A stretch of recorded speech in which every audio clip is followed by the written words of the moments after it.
Yep. Yes, sir. Yeah.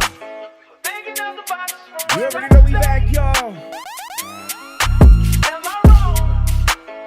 We apologize for the technical difficulties. Easy V, what up, Easy V? What's up, bro? Technical difficulties.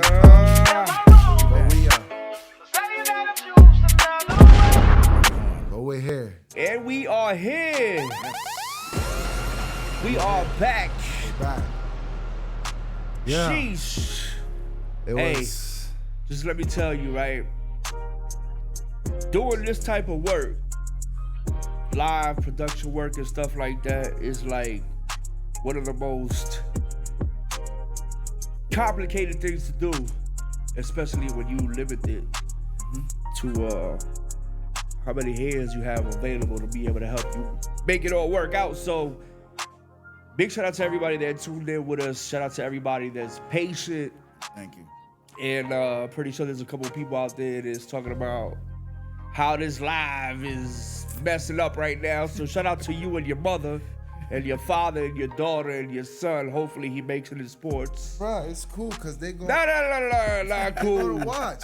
They Definitely gonna watch, not bro. cool. They coming back. They gonna watch, bro. Tell Easy V. Yeah, you can tell me what you want to tell me, bro. You need to let them dreads out. You just spent 2 hours and 27 minutes. It don't matter. On them dreads. Let them joints breathe. Nah, listen. At the end of the day, bro. Yeah. When you about to have something good happen, I bet something bad always tries to take it away. It's true. So that means something real good is gonna happen today. Yeah, hell yeah, the podcast is gonna be fire. People gonna tune in. It's gonna be a good one. We got an OG here. We got Mike Sutherland. Yep. Mike Sutherland in the building. What up, Mike Sutherland? What's up? What's up? Yeah.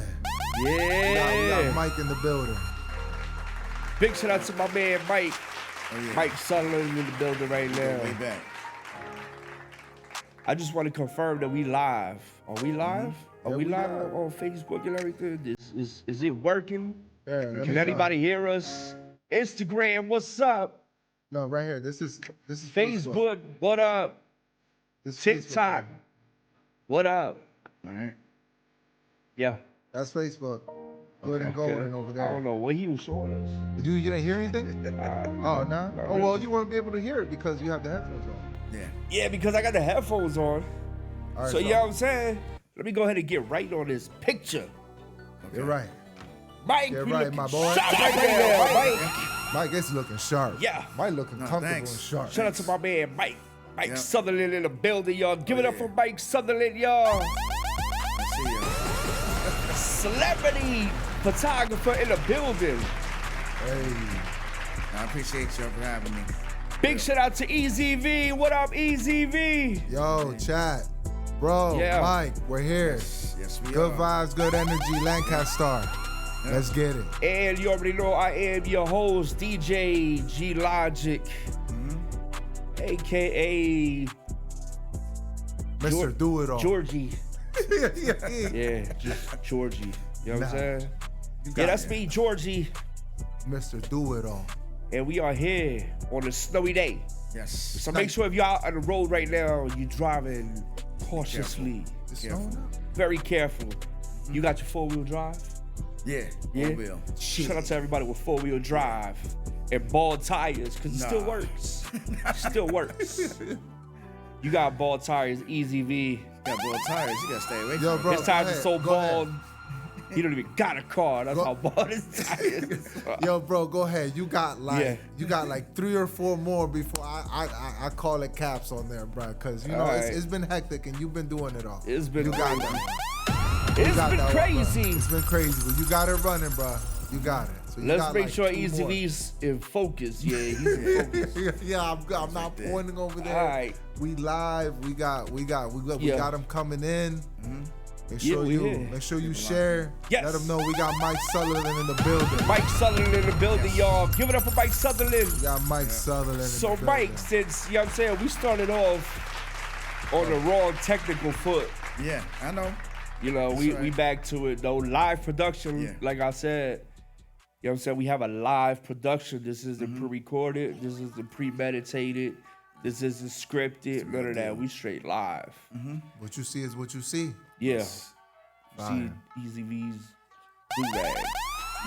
Now you can say I got a do-rag. Yeah. Oh yeah. Do-cap. Okay. Chill. So, Mike, tell them where you from, Mike. I'm from New York. New York in the building. What up, Yeah. New York? New York City. Yeah. Represent the See in Bronx. the building. BX. Hey. Although I lived everywhere. All Born in over the Manhattan, grew up in the Bronx, lived in Westchester County, went Yeah. to school in Long Island, so shout out to Hofstra. Hey. Then I lived in Rockland, and then lived in Brooklyn before I moved out to Pennsylvania. BK, what up, BK? So I go back and forth a lot, so I can't say I left New York and never went back. I'm always there, so. So out doing of things. all places that you could have went to in the universe, what made you want to come to the small piece of Hey. earth called Lancaster, Pennsylvania? So I'm gonna make it short. Yeah. My parents used to come out here every year, and they used to bring us, me and my sisters.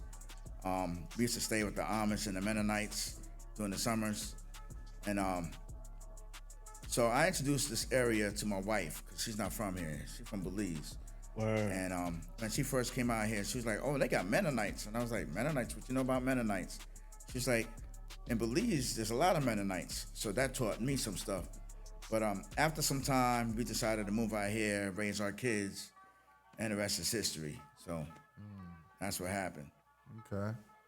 Nice. So when you first came out here, was this something that you said, this is where I want to make my forever home?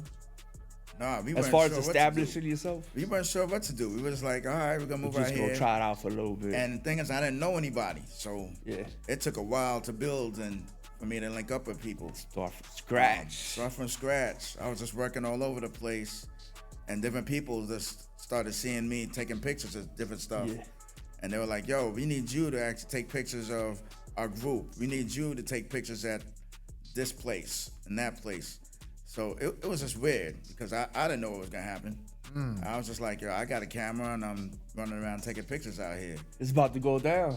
Yeah, but I And mean, this was before the digital era. Yeah. The social media, Oh, you know what nah. I'm saying? You So guys how have no old was idea. you when you first put that first camera in your hand and you said, yeah? Oh man, I was Let's in my do late it. 20s. I was in my late 20s out here taking pictures, but I started out as a kid taking pictures in New York. But I wasn't really serious. I was just taking pictures. I was going to camps, using dark rooms. So you was doing this as film? Yeah, since Nice. film, 35 millimeter. Using all kinds of stuff. Trying to think of all the cameras we had. Tell him, I had Mike. the old Canons. School him, So Mike. you went from School him. editing while actually producing the image? Because Yeah. it went, you know what I'm saying? Doing We were it using in the film. dark rooms and all that, you Yeah. gotta, there's different ways that you could do it for a lot Yeah. of people that don't know. There's different ways that you could do it to get a different effect Correct. Yeah. and all that. So I was being taught by different people how to do stuff. So that was my real yeah. beginnings. It used to take a lot less pictures, of course, back then. 24 roll film. 24 roll of film, that's 24 roll it. film. Christ. You got 24 chances, and once that film is done, And you get that's one good it. We picture. wrap it up and go home unless you got another film with you. Jesus Christ. We definitely all used to like appreciate cameras more back then Yeah. because we had a limit. On You know what I'm everything. saying? So you look at that little number on the film camera. I mean, back in my days, it fast forward, we was more in the disposable cameras. Yeah, The the Kodaks the and all Kodaks that, and all and the little cameras with the cardboard wrapped You gotta, around. put, them. you gotta open it. You Yeah, gotta open I had it. those Facts. too. I had those Hey. too. But I think what really made me actually enjoy taking pictures was when we had the floppy disk to put Floppy inside disk. the cameras. See?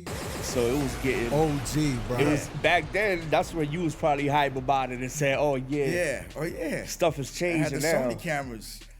And how fast were they able to transmit or people get their pictures even after nah, it got to that point where it was a floppy Went disk? to that. The floppy disk had to go home to the computer put it in the computer. Yeah. And then if people had dial-up, it'll take a few days before they got their stuff. You got to tell people get off the phone. Yeah. Hey, yo, whoever's on the phone, get off the phone right now. I'm about to use the internet. Yeah. You know what I'm saying? That's crazy. That's crazy noises. And I remember back then I was probably in high school working on IBM computers. Oh, okay. Trying to learn that. Yeah. You know what I'm saying? Because we had computer classes. So in the midst of everything converting from a regular classroom, you know what I'm saying? And they started introducing the computers into everything. And not everybody had a computer. We started off on word processors before the computers. Yeah. You know what I'm saying? So a word processor was a computer that didn't necessarily connect to the internet or anything. Like a It Commodore. just basically digitized the typewriters. So, you know what I'm saying? It basically digitized a typewriter. It was a digital typewriter. Yeah. So you either had a word processor, you had an actual computer that got into the internet. It was the But then- Tandies, it was the Apple IICs, it was the Apple IIes, it was and then it started off like that. IBM. I was in middle school when the colors came out, man. So you know what? My question is, just rolling on to what Logic's was, how did you feel when the digital cameras came out? Because I know you felt some type of way doing it from film. So when the disposables came out, you was probably like, oh yeah, I'm about to kill it. But when the digitals came out, It changed. It changed a lot. Because in New York, I was using those floppy things. And I was asking people if I could just take their pictures just so I can have some footage. And people were like, what's that? I was like, let me just take this picture, show it to you on the screen. And they were like, okay, and it didn't even look good. It was just like Something kind of regular. weird. Yeah. And the fact that not everybody had the method of even receiving the pictures because you had to have a computer in order for you to transfer or send the images. So it was really something where you would have kept to yourself until you gave them the actual printout, having a computer. So, and I imagine that at that time you had to learn floppy disks plus using a computer. Yeah. And how a computer actually operates and all that. You know what I'm saying? So when I first started using a computer, the way I used to save my files is crazy. Yeah. I didn't really know how to save my files. So I would literally find my files on whatever disk or however I was exporting my images or importing it to the computer. And I would save it at whatever file name came with it, just save it. Just to save it. But then be there for 2-3 days trying to look. You know what I'm saying? Yo, where's them pictures? Bro, I'm looking for them. I got you. As soon as I find them pictures, I got you. And I'm going to send them right to you. Try to email people that picture. Facts. So then I had to like literally get myself accustomed to naming my files and being a little more organized. But all that came after the fact that I was understanding of how to use a computer and store files and all that stuff. So your hard drive was the computer. Yeah. It wasn't the external hard drives yet. You was using the whole computer, thing. just saving it wherever. And when it froze, it was bad. We was working off of 1 gig, you know what I'm saying? 1 gig memory. And, the whole thing. Whereas now I'm editing with 32 gig RAM or 64 gig RAM. Nah, we were using megabytes back in the day. Yeah, it was megabytes. It was small. So now here's a question I got for both of y'all. Go ahead. So, well, more on your end, Mike, because you know me and Logic are closer to age. Than you are. With all the respect. Hey, yo, watch your mouth. Hey, yo, I did watch say your with all the mouth, respect, young boy. I've been in this game for a long time, so I said with all due respect. All right, so being that when you started, and Logic, this is where it falls for you too. You had to prove yourself, so you had to take pictures. Facts. You ever took pictures of someone, and how did they feel? Did you ever get someone uncomfortable? Someone was like, "Oh, I need that." Someone like, or you took got a million pictures. Bro. Or you, well, bro, I'm saying talking about Mike Sutherland. I mean, I'm saying that he must have had a moment where he got a client, where someone probably said something to him, tried to ask him like, "Let me see the picture," or just in a negative way or in a positive way, whichever way. Like, are you asking for maybe one of his craziest experiences when it came to him taking pictures and people he took pictures of? I mean, I think that sounds. I don't think that could be a question right there. My question is just, did he ever run into someone? I run into all kinds of people. Well, no, when you first started. Even when I first started, it was different. I would take the pictures, and people were like, yo, I need to figure out how to get that, and I would have to write down their address, their phone number, or something, so I could send them this stuff. Jesus That was the Because craziest. some people didn't have cell phones to do nothing. Yeah, facts. You see how comfortable life was? Yeah, but people had beepers. They were like, yo, Send that picture to my beeper. Hey, yo, beat me that pic whenever you get a chance, I want to see the digital digits in there. man. I can't really remember when everything started really converting to the point where people wanted their pictures instantly.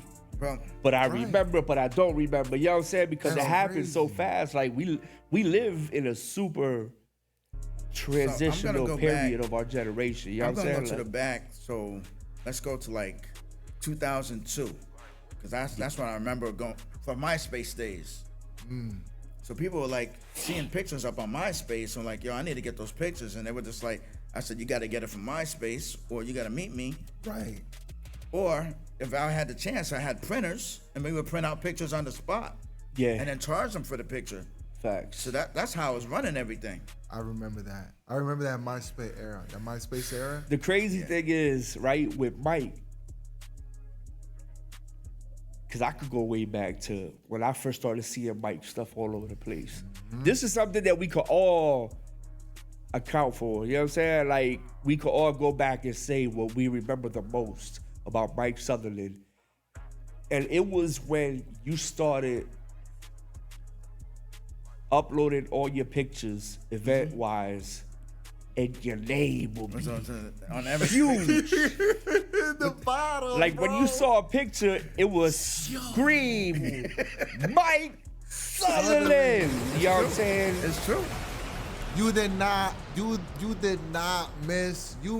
Anybody who didn't know Mike, you knew who Mike was after you took Yeah, the picture. Yeah. facts. You knew who he was after he. You took knew that the picture. name. Yeah. You knew the name. So You didn't big know ups, who I was. big ups to you on that part, because real. that was a milestone, I believe, that really helped your name get out there. And yeah. at a point where watermarks wasn't as, you know what I'm saying, common, he was doing the watermarks where people hasn't figured out yet how they put their name on their stuff. because at that time you had to use something like Paint, Yeah. Windows Paint or something like that to try to put any type of graphics on a picture. Yeah. You know what I'm saying? So being that we didn't have computer literacy, Right. it was harder to do that. So a lot of people missed out in that section, and you was early on that. yeah. You and when I date back to that, when I go back to that time, it was you and Rob, Yeah. Limelight Yeah. Photography. 'Cause me and him teamed up because I was like, I see you in certain places I'm at, Yeah. so let's just work together. Fact. Shout out to Limelight Photography. Yeah. Man, Rob, you know what I'm saying, with the cheesesteak spot. Oh, yeah. You know what I mean? Make sure y'all go to Change up. he had the cheesesteak spot here in Lancaster not too long Yep. ago And King Street. on King Street. So, but he's still Still doing his thing with the he truck. still got the stakeout, which is in York. So make sure you go Yeah. to the stakeout in York. And also, he got the truck, the food Yep, truck. the food truck. Word. So make sure y'all go put 'em check out out there. Rob. Stakeout, food yeah. truck coming soon. Go check out the out to Rob. stakeout in York, PA. We going. All three yeah. of us. So he had, you know what I'm saying, him and you both had the watermark thing. Yeah. So that was something that, you know what I'm saying, played a big part of y'all come up, and because people were able to recognize that.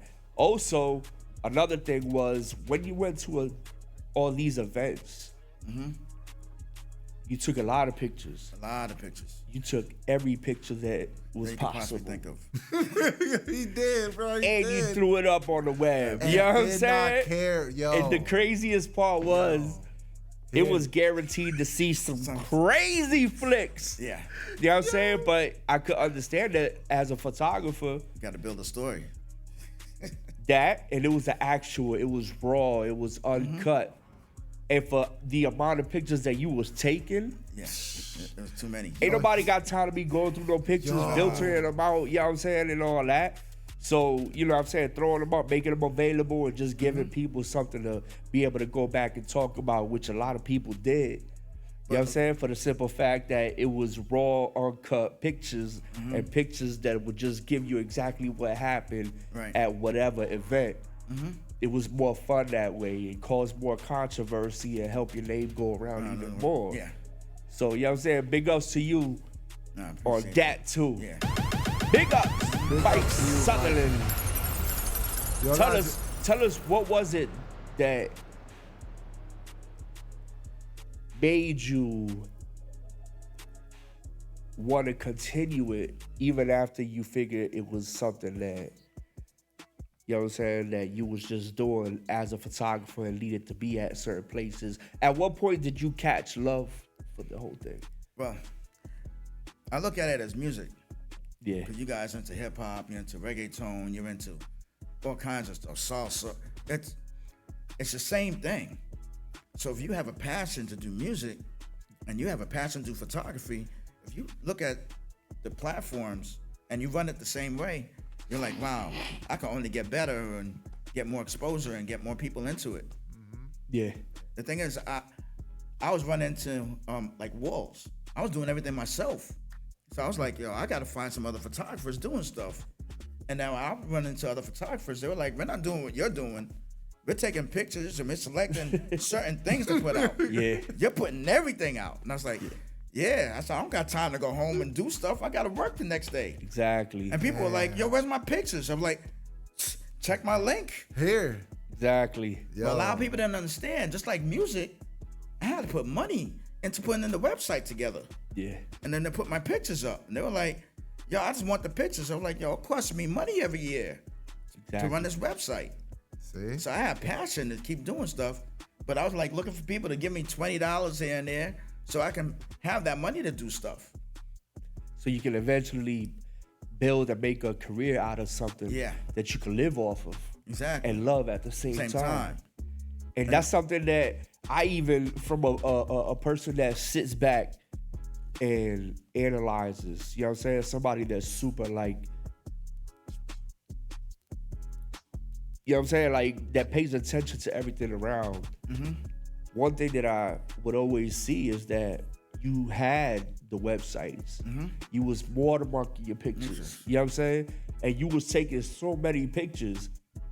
And I looked at it and I said, he should be making a good amount of pictures. You know what I'm saying? Money off of all these pictures because there's so many pictures. And he had the website where you upload the pictures to, and he would send you the link. Whenever you asked for a picture, he would send you the link straight to the website. And the website would tell you, you gotta pay per image. But of course, you know what I'm saying? people just take a picture. The world being the world that it is, they would screenshot the pictures. And just post his pictures, you know what I'm saying, without ever paying them. And as many pictures as you saw with Mike Sutherland written across the whole thing. Thousands. I could just imagine how many people didn't honor that price. Didn't honor you know what I'm saying? watermark. Yeah, they just screenshotted it and threw it up. So I was like, damn. You know what I'm saying? Like, for somebody like me that would think to my head, a app like this is gonna help me make money. It was something that convinced me that it wasn't, so I didn't really push for it. You know what I'm saying? Which is why I never got into the whole trying to sell my images online, because it was easy to screenshot. Right. So I felt like it was gonna be something that I was wasting my time and paying too much money subscription-wise to try to do that, because it's just the area that we in. People wasn't gonna honor it that way. You know what I'm saying? But that's why I had to do the other things I was doing. Yeah. So I would tell people, listen, I'll take your pictures for your wedding, your birthday parties, whatever, but you got to pay me so I can be there for that. Facts. So they would pay me for that, and then I was like, I'll bring my printer, and then I could charge people to take, some of the prints home. Yeah. But then I'll still give them the access to the website for free. I said, they can have that as long as you do this. Yeah. This way I feel better, and then they feel better. Yeah. So that kind of helped a little bit. Bro, you remember when you did that, bro? El Paraíso and all of that, man. We used to be low. I would sell the bro. pictures. It was On crazy the because spot, bro. since I wasn't really making no money from being there taking pictures, because You were technically DJing. I was the DJ. Yeah. And that was my initial responsibility to bring the music and to promote. So I started picking up the camera when I was getting into the whole, you know what I'm saying, entertainment, and I realized that in order to market myself in a transitional period where, you know, digital marketing was becoming something, Right. I needed to start creating content, people to see me, because it was no longer all about hearing about somebody. Back in the days, you heard about people. You know what I'm saying? Everybody was a legend because you would only see them. It was bigger when you see somebody because you never saw them. Right. So once it started getting into the whole social media push, and it was super important that people had to like really start showing themselves, is when I started bringing out the cameras and showing us DJ and doing our events and all that. Right. So I wasn't the best at photography back then. But you were know getting what I'm into saying? it. Yeah, and I was trying, and I kept consistent with it. And the only thing that really let me transition into photography from DJing was the fact that I was able to put my trust behind Easy V. Right. And allow him to take control of the music and all that while I kept the mic. Right. Because I was always good at, you know what I'm saying, hyping the crowd up and all that.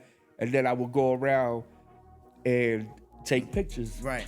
And take videos. A lot of those videos didn't get edited because I was doing pictures and, you know what I'm saying, for videography without even knowing how to edit this stuff. Yeah. So as far as archive, my archive is crazy right now. If you look at that box over there next to Easy V on the floor, Oh, okay. we talking about over Can I show 'em? over 4 million pictures. Can I show him, bro? There's over 4 million You pictures got in them on that box. DVDs? I wonder. DVDs or CDs? Nah. Those are all hard drives. I just wow. don't want the Okay. camera to lose focus if I Yeah, show don't it. do that. Nah, Don't nah, do that. nah, You that's good. right. So I Savage. got over 80, ain't lying. almost 80 something hard drives Wow. that are full of pictures and videos, and everything from my whole career. One Okay. thing I'm a hoarder when it comes to all my work. I keep it, but because one thing that I always keep in mind is at some point in everybody's life, somebody's gonna want to go back to Right. tell their legacy. And if I'm able to provide some type of collaborative footage or photography, then you know what I'm saying, it's there. And with the work that I do with the celebrities and all that, I'm able to, like I said, bring that up whenever they need it. Right. And you know what I'm saying? So that's why I tend to like hoard all the stuff. But there's a lot of stuff there that I never got to edit. Wow. But I have it. You know what I'm Right. saying? So to me, that's more important than editing it, because as long as I got it, I can edit whatever. You know what I'm saying? And my editing skills now is way better than it was back then. Oh, yeah. But enough Developed about over all time. that. Yeah. But that's how we hooked up, because Yeah. we were at the same venues. Yeah. Doing all kinds of stuff. Yeah, and you would take pictures. And honestly, I ain't gonna lie, I'm gonna keep it a stack with you. I was super tight when it came to like letting anybody else around, because all of us at a point where we was all coming up, Right. we had to protect our investment, our Yeah. time, you know what I'm saying, our space, Right. and be stingy with our, you know what I'm saying, What we're doing. with our movements, because we all didn't know how to become the best Right, yet. right. You know what I'm saying? So it was a learning point for all of us. Yeah. And it wasn't nothing personal against you or anybody else. It was just my mindset telling me I need to be exclusive when it comes Right. to all my events, and be the one that everybody goes to, because that's the only way that I'm gonna be able to control my image and control the image of the movement that I was Right. trying to blossom. You know what I'm Right. saying? But later on in life, So different. you know what I'm saying?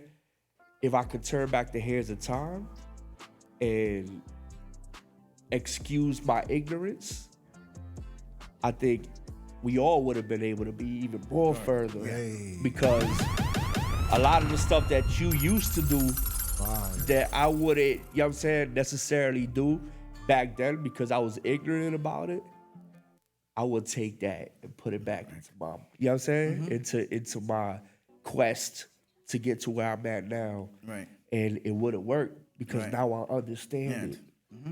And I salute you on that. Nah, you know what I'm for saying? Yeah. Mike Sutherland. Mike Sutherland. Logic So- speaking knowledge with Yes, the he OG, is. Nah, boy. big fact. Big facts. We told you, Mike a OG. You don't, if you It's- don't know Mike, yo. Especially you from Central PA. For Mike real. is low key. Mike, you know what I'm saying? Like, he's not the type of person that puts himself out there as the best photographer. He don't tell you he's the best. He don't argue with people online about who's the best, this and this and that. Mike shows love 100% of the time. Yeah. And you know what I'm saying? He's a gentleman, he's a humble person, and professional at what he does. Yeah. And you put a lot of people in position to become what they want to be. Right. And also to start to become what they want to be and give people a chance. You gave models a chance. You gave, you know what I'm saying, promoters a chance by, taking pictures of their events and helping them put it out there and never asking for anything, doing it for free and for models. And Mike is one of them people that he will put you on. If it's something he can't do, he will send whatever clients, you know what I'm saying, is coming to him straight to you and won't ask you for nothing, you know what I'm saying, behind it. And there's a reason why I did that. A lot of people don't know. So in New York, I had a lot of people that were like upcoming, and nobody knew who they were. And they would actually say, yo, Mike, we want you with us. And I'll go, okay. And I would watch like their movements. And I'll go, Lo, if you put me on, I'm gonna put on whoever else. Because these people are like, they're just humble. Yeah. Facts. Yeah. So when I say that it's humble, it goes back to, I'm trying to think of all the music people. So I'm gonna use Queen Latifah, for example. Queen Latifah had a TV show, and she was trying to put on her family and her friends. And that's all she was really focused on. They didn't know me from nothing. They just knew that I was around people. Her dad said, listen, I wanna know what you're trying to do with this camera. And I said, okay, I'm just trying to get out there. And he said, before you do any more pictures here and our stuff, come back with a portfolio. I just got a little book. I went to Staples, bought a binder, had some little plastic sleeves in it, printed out some pictures of different random people I took pictures of. That's how he brought used it to back. be. And he was brought like, up a whole board with pictures on it. he was like, you ready? I said, I'm ready for what? I want to take pictures at your event. He said, no, you're going to take pictures of the world. I said, oh. He said, this is just a lesson. He said, now I need you to go do whatever you got to do. And that's how that started. Because nobody else was telling me that I need a portfolio. They was just like, what you doing with this camera? Yeah. And then once I would just tell people, listen, I'm just going to take pictures of random stuff. And they would just start hiring me for stuff. Same thing happened here. When I came out here, I was going to the bars because people from the bars were like, listen, would you take pictures of me and my friends? And I was like, okay, I can take pictures in there. And they were like, yeah. And I was like, do I have to drink? They said, no. Just come take pictures of us. And that's what happened. Yeah. And they started putting me on all kinds of stuff. Yo, if you had an event and Mike wasn't there, He went to all of them. all of them. Every all single of them. event. Every single one. Every week, somebody's like, yeah, I need you here. It got to the point where if you seen Mike there and you wasn't supposed to be there, you were gonna end up in his pictures, bro. And if you was a photographer on a come up, you could have definitely felt the pressure. For real. The pressure, you know what I'm saying? Mike was everywhere. Because Mike if you was try in to get your face. name out there with somebody that was as consistent as Mike, he was danger. He was pressure. You know what I'm saying? That name was gonna overpower whatever you put out there. And if you was a picky photographer that was only limited to a couple pictures, it held no weight against Mike because Mike is coming with 375 pictures. He's coming with of the whole same event. night. So while you got two little pictures thinking you got the dopest pictures on the whole internet, Mike got a picture of every single person out there. And they all wanted it. And they all wanted Everybody. it. Didn't care what it was. You know what I'm saying? Like they all wanted it. So, no lie. I didn't understand what was really happening until people were like, yo, I need you to take pictures of my family. And I would go to their house. And as soon as I walk in, I look at the wall. I'm like, yo, why those pictures look familiar? Yo, these people are printing out the stolen pictures, screenshot and they would have the whole pictures. house. All my pictures. And I'm like, oh, wow, this is bigger than what I'm thinking. I ain't even get a receipt for none of them pictures, so they definitely screenshotted and stolen. But it was cool, though, because it was grandma to the uncles, to the aunts, to the kids. I was like, everybody got my pictures. Dope. And they didn't know who I was. They were like, what's your name? And I go, Mike Sutherland. Oh, your name was on the picture. Like, oh man. You definitely knew Mike Sutherland. Like we said, if you didn't know who you was personally, or you know what I'm saying, ever saw you before, Yeah. you still knew by the name Mike Sutherland. And even to today, when I tell people my name is Mike Sutherland, they're like, your name's not Mike Sutherland. I was like, why? Why you say that?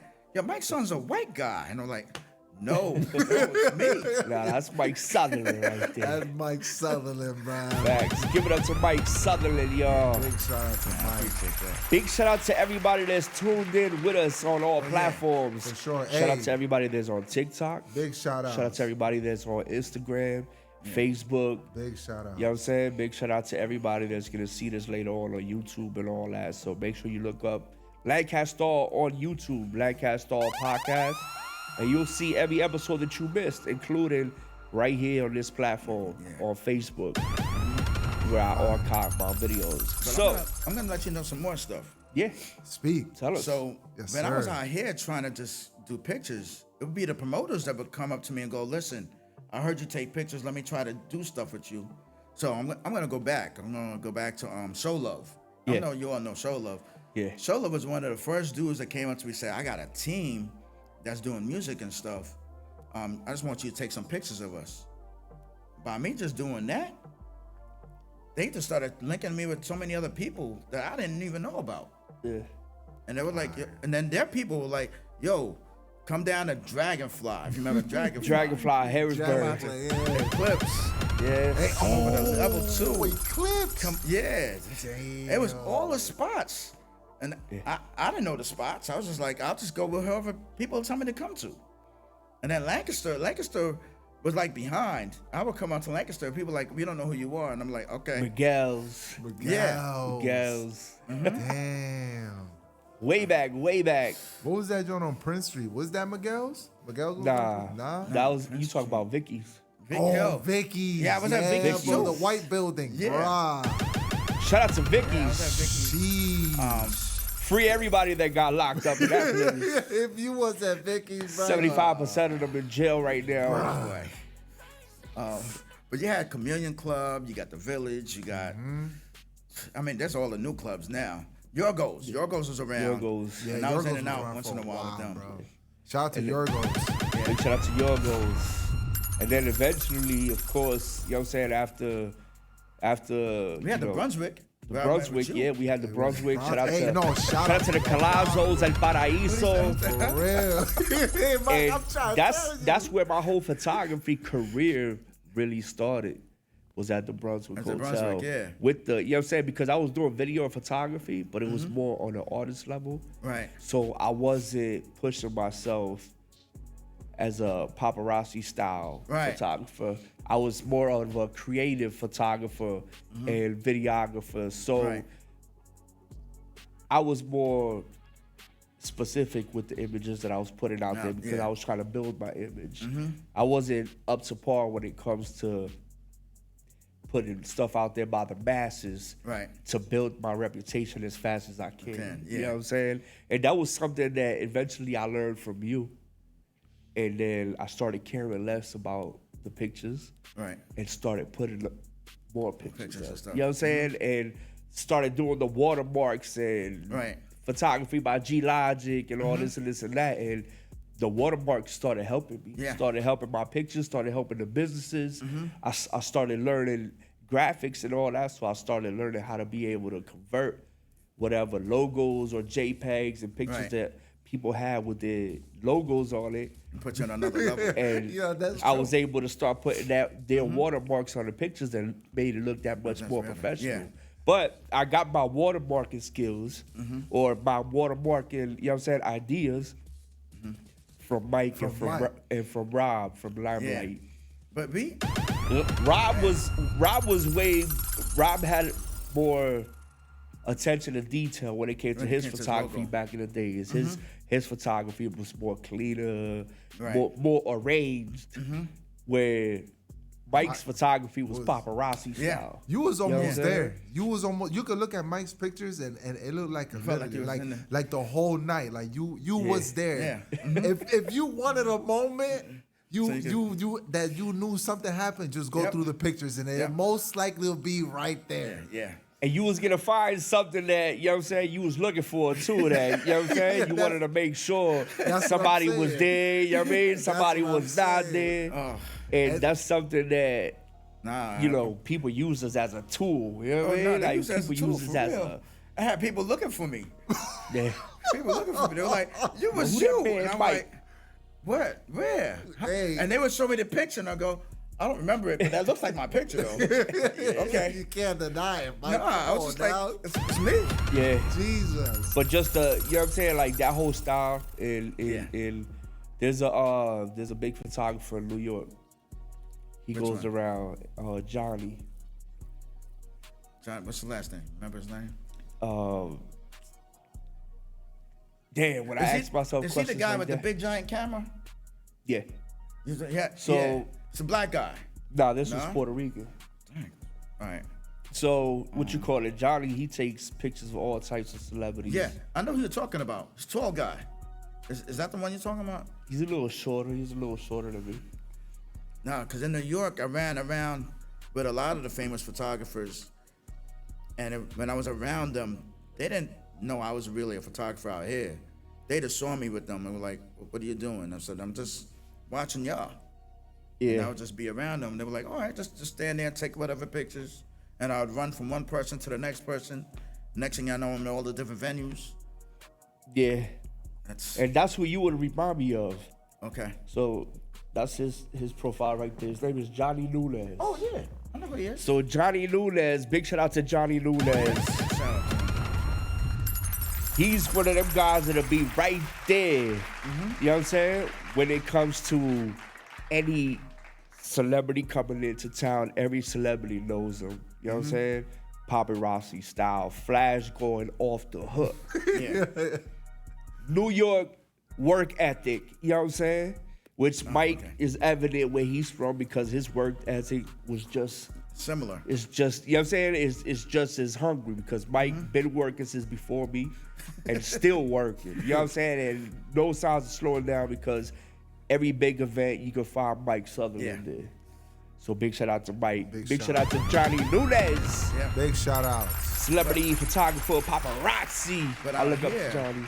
And out here in Central PA, the people I was around with a lot was Louis McKinney and Leon. Those are the guys. They would just be in different like hip hop scenes and regular old school groups. And I'm like, wow, how y'all doing this? And they were like, well, we see you everywhere, so let's connect. And that's what would happen.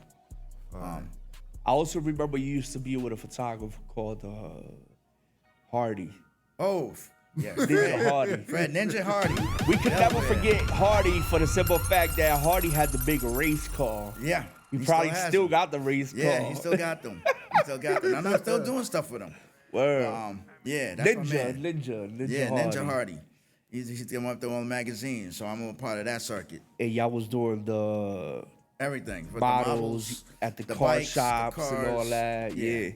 See, and that's what I say when you help put a lot of people on, whether it was a photographer, whether it was a model, whether it was an artist, yeah. You know what I'm saying? DJ, whoever, you was there with the camera. Yeah. And I was putting them in stuff. And it was back when nobody had cameras. Yeah. That's you know what I'm saying? That's true. And the fact that, luckily I was able to jump into the scene at the start of the cameras.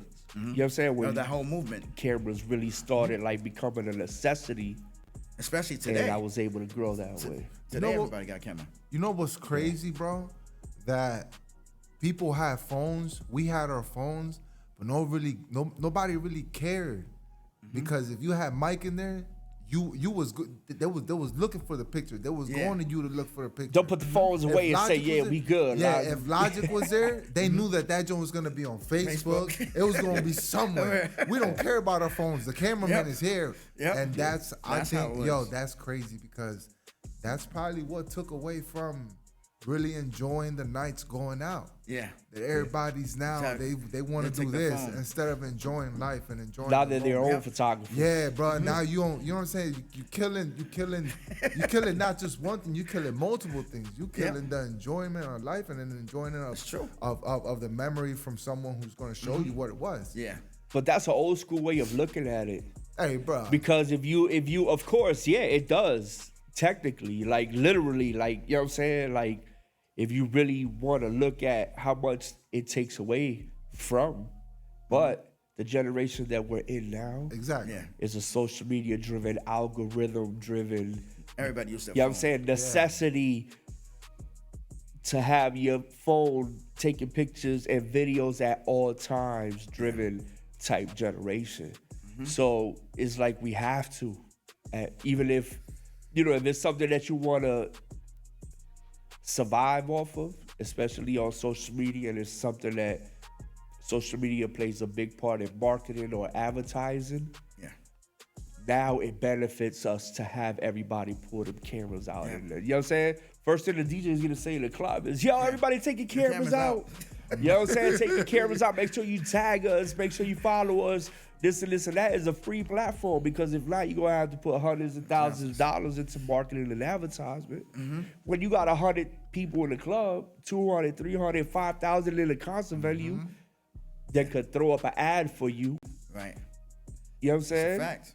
And it's something that's more organic and reaches people organically, as opposed to being something that's unsolicited and pisses people off to the point where they want to unfollow, block, or report you. Yeah. You know what I'm saying?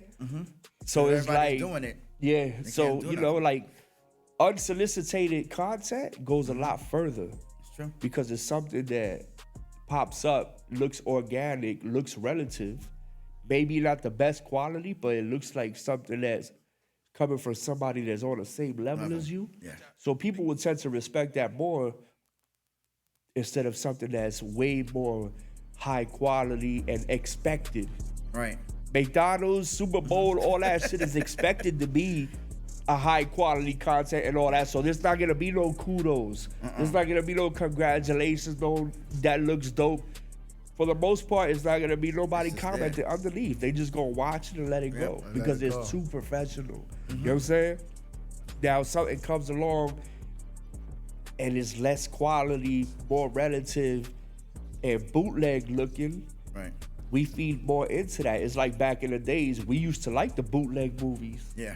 It's true. You know what I'm saying? We used to watch the bootleg hood movies like, yo, bro. You know what I'm saying? Like, yo, put that movie where the head pops up in the middle of the movie theater and walks across the screen. You know what I'm saying? Or what's that movie where people was laughing in the background? Or, you know what I'm saying? Or, you know what I'm saying? Sunny something.org, bro. Yeah. Yo, You could get your movies on so many different platforms. It's crazy. It's true. It was wild, bro. You know what I'm saying? So, That's how how it we is liked today. it that back in the days, and that's something that we still like, but it's turned into a digital generation. Yeah. You know what I'm saying? And that's why I made Netflix version so of hot. it. Yeah. Yeah. I think Netflix, somebody looked at that and was like, hold up. Hold up. Yeah. Hold up. Y'all getting free what? Yeah. Nah, And they we started about, doing we it about that to way. make millions off of this. Social media has become everybody's pages became a channel now. Yeah. Right? Facebook is a channel. Whether you want to look at it as just a regular Facebook, like a regular social media platform, Right. Facebook is a channel. Instagram is a channel. Yeah. And TikTok. your pictures and your videos are commercials, movies, and ads Yeah. It's floating. on a TV channel. You know what I'm saying? On the channel of Facebook, on the Yeah. channel of Instagram, which is why it's so important that if you want to thrive off of social media, that you format your content. Right. You know what I'm saying? To be something that's gonna be favorable on social media. Right. Because social media itself being a platform that has to provide their viewers with something to watch, because there's the people that post and there's the people that don't. There's the people that watch. So social media is gonna take the initiative of putting posts, photography, videos, and all that in front of people that are watching, and it has to be something that they want to watch, something they want to hear, something that they want to, you know what I'm saying? Click on and share it, all that, because causing engagements causes people to stay on that social media platform longer, which in return, these social media platforms are able to collect from the internet servers and all that are hosting their websites for longer and longer, while people stay stuck to their website platforms, and they're able to make more money off of it. And then at the same time, you're able to rotate marketing, advertisers, and everything else that everybody pays for. Yeah. You know what I'm saying? To get out there to advertise their businesses. Yo. Yes! You saying too much, bro. Chill. I am saying too much. Chill. Yes! Chill. Mike, stop him. Stop him, bro. No, it's all He's right. giving out the keys, bro. But I mean, I gotta Jeez. thank a lot of people though. There's so many people out here. It's crazy. From Smash Hey. to Jizo to Echo to recipes to Harry O. Harry O, recipe. My man Cedric. You guys remember Cedric in Lebanon? Yeah. There's just so many people. All the DJs out here they just came from nobody and became somebody over time. It's just And it's a lot. The crazy part is that you watched us, man. You Yeah. watched me. You watched me and Logic grow together as friends, bro. Yeah. Like, you was there from when we was doing Latin nights in the Paraíso to when we went to Georgetown at the Cobblestones. yeah. You was in there with us, bro. Like That was George Street. Yeah. George Street. He said Yeah, Georgetown. That's George that's- Street. George yeah. Street. That's a George whole other Street. state, bye-bye. York. Hey, Yeah, he was there, man. Mike seen it all. And what I respect the most, Mike, is that you kept it humble throughout the whole thing. And you know what I'm saying? Like, you never went past yourself and tried to compete with anybody and none of that. And even me with friendly competition and all these other photographers. And I brought a lot of competition up to myself, Okay. doing all the different things that I do. Okay. So I brought competition with DJs. I brought competition with barbers. I brought competition with graphic designers, with photographers, with music video people. You know what I'm saying? I do so much that I tend to get a lot of people that will compete with me. You know what I'm Right. saying? And all those different things, which, you know what I'm saying, help all of us grow. Right. And you know what I'm saying? You never put yourself in competition with anybody. If anything, you included everybody else. You know what I'm saying? And anything that you can help them with, Right. you help people grow, progress, introduce them, and you know what I'm saying? Also help people build memories. Right. And on top of all that, you know what I'm saying? You was there at the beginning of content creation. And that's all goes way back to the beginning for me. Because for the music stuff, I was doing the same thing. Yeah. So I think I was trying to say this earlier, but my man, Lemon Springsteen, I used to connect him with a whole bunch of people. And he was like, why are you introducing me to people? And I was like, because I see something. I don't know what's going to happen, but I see something that's going to happen in the future. And he would actually just connect with different people. And I was like, all right, cool. Now I'm going to go switch to my man, Jay Fair. And Jay Fair connected with Lem. And then they were making music, although they didn't make the same music, but they connected. And then we branched off. Next thing I know, Jay is doing something on the whole mixtape circuit. And I'm there with him. And I'm just keep going. And then I left Jay and I went to Diamond. Diamond, I was just hanging out with him, driving him around. Next thing I know, I'm doing music with him. And then I'm taking pictures with all these different people. And I'm like, how the world is this possible? Yeah. And they're like, no, everybody's nobody in a sense. But they're starting to elevate. And everybody else is watching and they're starting to grow together. And I'm just like, okay, now I already did my time here. I'm gonna go over here. And same thing happened out here. I'm with a whole bunch of people that's just trying to figure out what they're gonna do next. Next thing I know, everybody's elevating. It's just one hand leading the other hand, just trying to. And that's dope. And you still got all those pictures? How far back can you say you still have pictures and all that? Like, how does Mike Sutherland's walls look like when you walk into Mike's house? No. Are you a photographer? Like, if you notice, you come in my house, I don't have no pictures anywhere. I'm the same way. And people I got wonder, stuff like, in bro, aren't you a magazines. photographer? Where the pictures at? I got magazines and everything online. Yeah. I don't have too much of anything, but then I got hard drives just like you. I got hard drives and stuff. But some of my floppy hard disks. drives stopped working. From the air. Yeah. So I'm like, yeah, the floppy disk. Don't throw those hard drives away because there's ways of getting to them as long as you ain't beat them up or nothing. Now, I had to get rid of 2 of them because they got really messed up. But everything else I got. But it's... Just keep them. There's ways to get into it. You just got to change the power source and all that. So, yeah, you know change what the I'm power source. Sometimes you have to add something else. Cause I have people work on them. You got to change the cables. You know what I'm saying? But if they start messing with the disc and it scratches them, yeah, that's then it. it's done.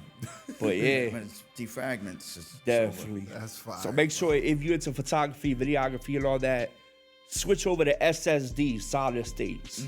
That's going to be your best friend. Yeah. I'm not going to say 100%, but there's a less chance that your solid state drives would go bad the same way that an actual disc, Yeah. you know what I'm saying, with a functioning mechanism go bad. So, Yo, better safe than sorry. That's what he's trying to tell you, bro. yeah, better safe than sorry. Better safe than sorry. He's always taught me that. Big shout out to everybody that's on Facebook. Shout out to everybody that's on TikTok, Instagram Live. Once again, we are here with the one and only Mike Sutherland. Sutherland. Celebrity photographer, long time OG in the building. Bro, even when we were doing stuff back then, I was with Bilal. I don't know if you know Bilal. I was doing a lot of pictures of him. I was with this other dude named Alfonso White, rest in peace. He was trying to do a lot of things, music and photography. And then I can't forget Scott Church. Scott Church is a legend. Yeah. Scott Church. Give it up to Scott Church. Scott Church, yeah. Scott Church. I even know about him, yeah. Don't let your girl around Scott Church. Let's go.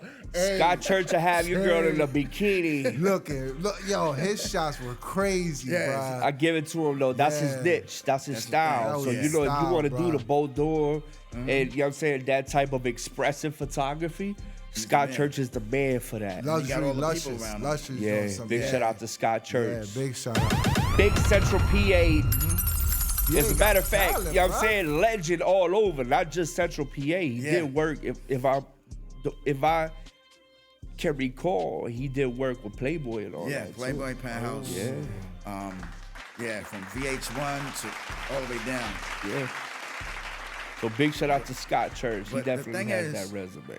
By me doing all the stuff I was doing here, I would go almost to any city and people were like, yo, you that guy. And I'm like, what you talking about?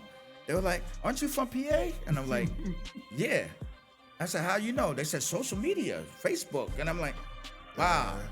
It's like that. Oh, you saw me on social media? That watermark, bro. That watermark, bro. Yeah. And that's from doing events, packed out Yep. events. You know what I'm saying? Where you get people that come from all over the place. The thing would happen to me in Jersey, it would happen to me in Philly, it would happen to me in Baltimore. It would be everywhere. And then people like, yo, you're the guy. And I'm like, show me what you talking about. When they would open up, like, oh, wow. What photographer did you look up to Oh, man. There's on too your many. come up?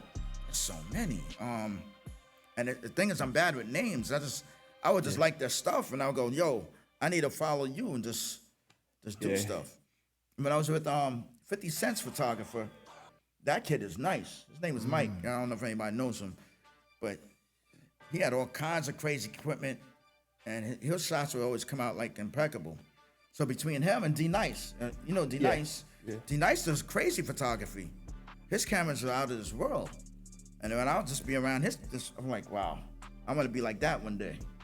Big shout out. But your niche was, you know, event photography and stuff like that. That's definitely what I could say, you know, really made its way around social media and all that. That big Mike Sutherland. Yep.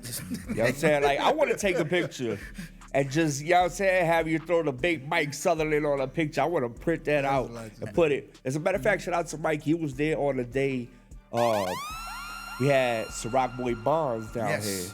He took the pictures of us. You know what I'm saying? We had the whole crowning at the Cobblestone. So shout out to Ciroc Boy Bonds. Like, damn. Shout out to Smash. Big shout out to Smash. Shout out to Wayne. Oh yeah. Wyandotte City.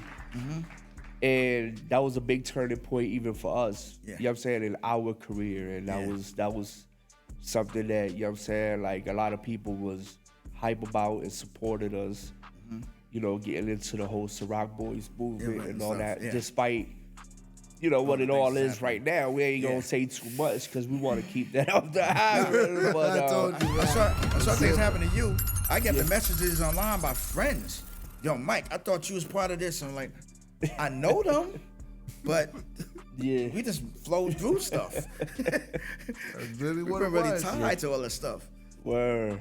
Yeah, we could definitely say that we all got a clean slate. Yeah. On whatever situation that's, you know, that's probably going on right now. But you know, shout out to Ciroc Boys and everybody, and shout out to that whole movement. Shout out to Ciroc. We appreciate that time in life. You know what I'm saying? So from Ciroc, you was in Lebanon too, doing stuff, right? So as far as Lebanon, I did a couple things with Jizzo. Okay, for Vinny's. And for the most part, not Vinny's. It was after that they had the Laugh Lounge. Laugh Lounge. Yeah. See, I wasn't at Laugh Lounge a lot. Yeah, I went there a couple times, but it was a dope spot. It was like a house that was turned into a club. Yeah. And the walls broken down on a different floor, so there was a lot of space for everything. So it was dope. But yeah, as far as Lebanon, the most work that I've done was with Manol, DJ Manol, which is Mama Juana. Shout out to Mama Juana. Lebanon. Big shout out. And that's a beautiful place right now. Your man did so much work to that club. He just did more work. And he just threw up some dope TVs in the middle of the club and the lighting and all that. He opened up the deck, right? He's going crazy. Yeah, he has the deck. So make sure you go check out the deck. When the weather is Shout out nice. to Mama Juana. Plus he got the chefs on deck. He got the bottle girls. You know what I'm saying? Like VIPs and all that. When it comes to like really having a space that is a signature club. Right. You know what I'm saying? That's gonna be the closest that you could experience as far as leaving. Yup. You know what I'm saying? The city and going somewhere small. Right. That place is gonna remind you of back home, New York City, big city vibes. You know what I'm saying? It has that professional and actual club feel. So shout out to Mama Juana's. Oh yeah. Something that a lot of clubs out here should really take into consideration. That's true. You know what I'm saying? Because being that we're in a content creation generation, the last thing you want to do is have a venue that's not appropriate for pictures and videos. Right. You know what I'm saying? Because we thrive off of social media and able to promote and market ourselves through pictures and videos and people posting themselves and all that. And if your venue is not a place where people want to take their phones out, you're not there yet, Papa. You know what I'm saying? Because just you gotta be real. You know what I'm saying? Like your shit gotta look like the person's outfit.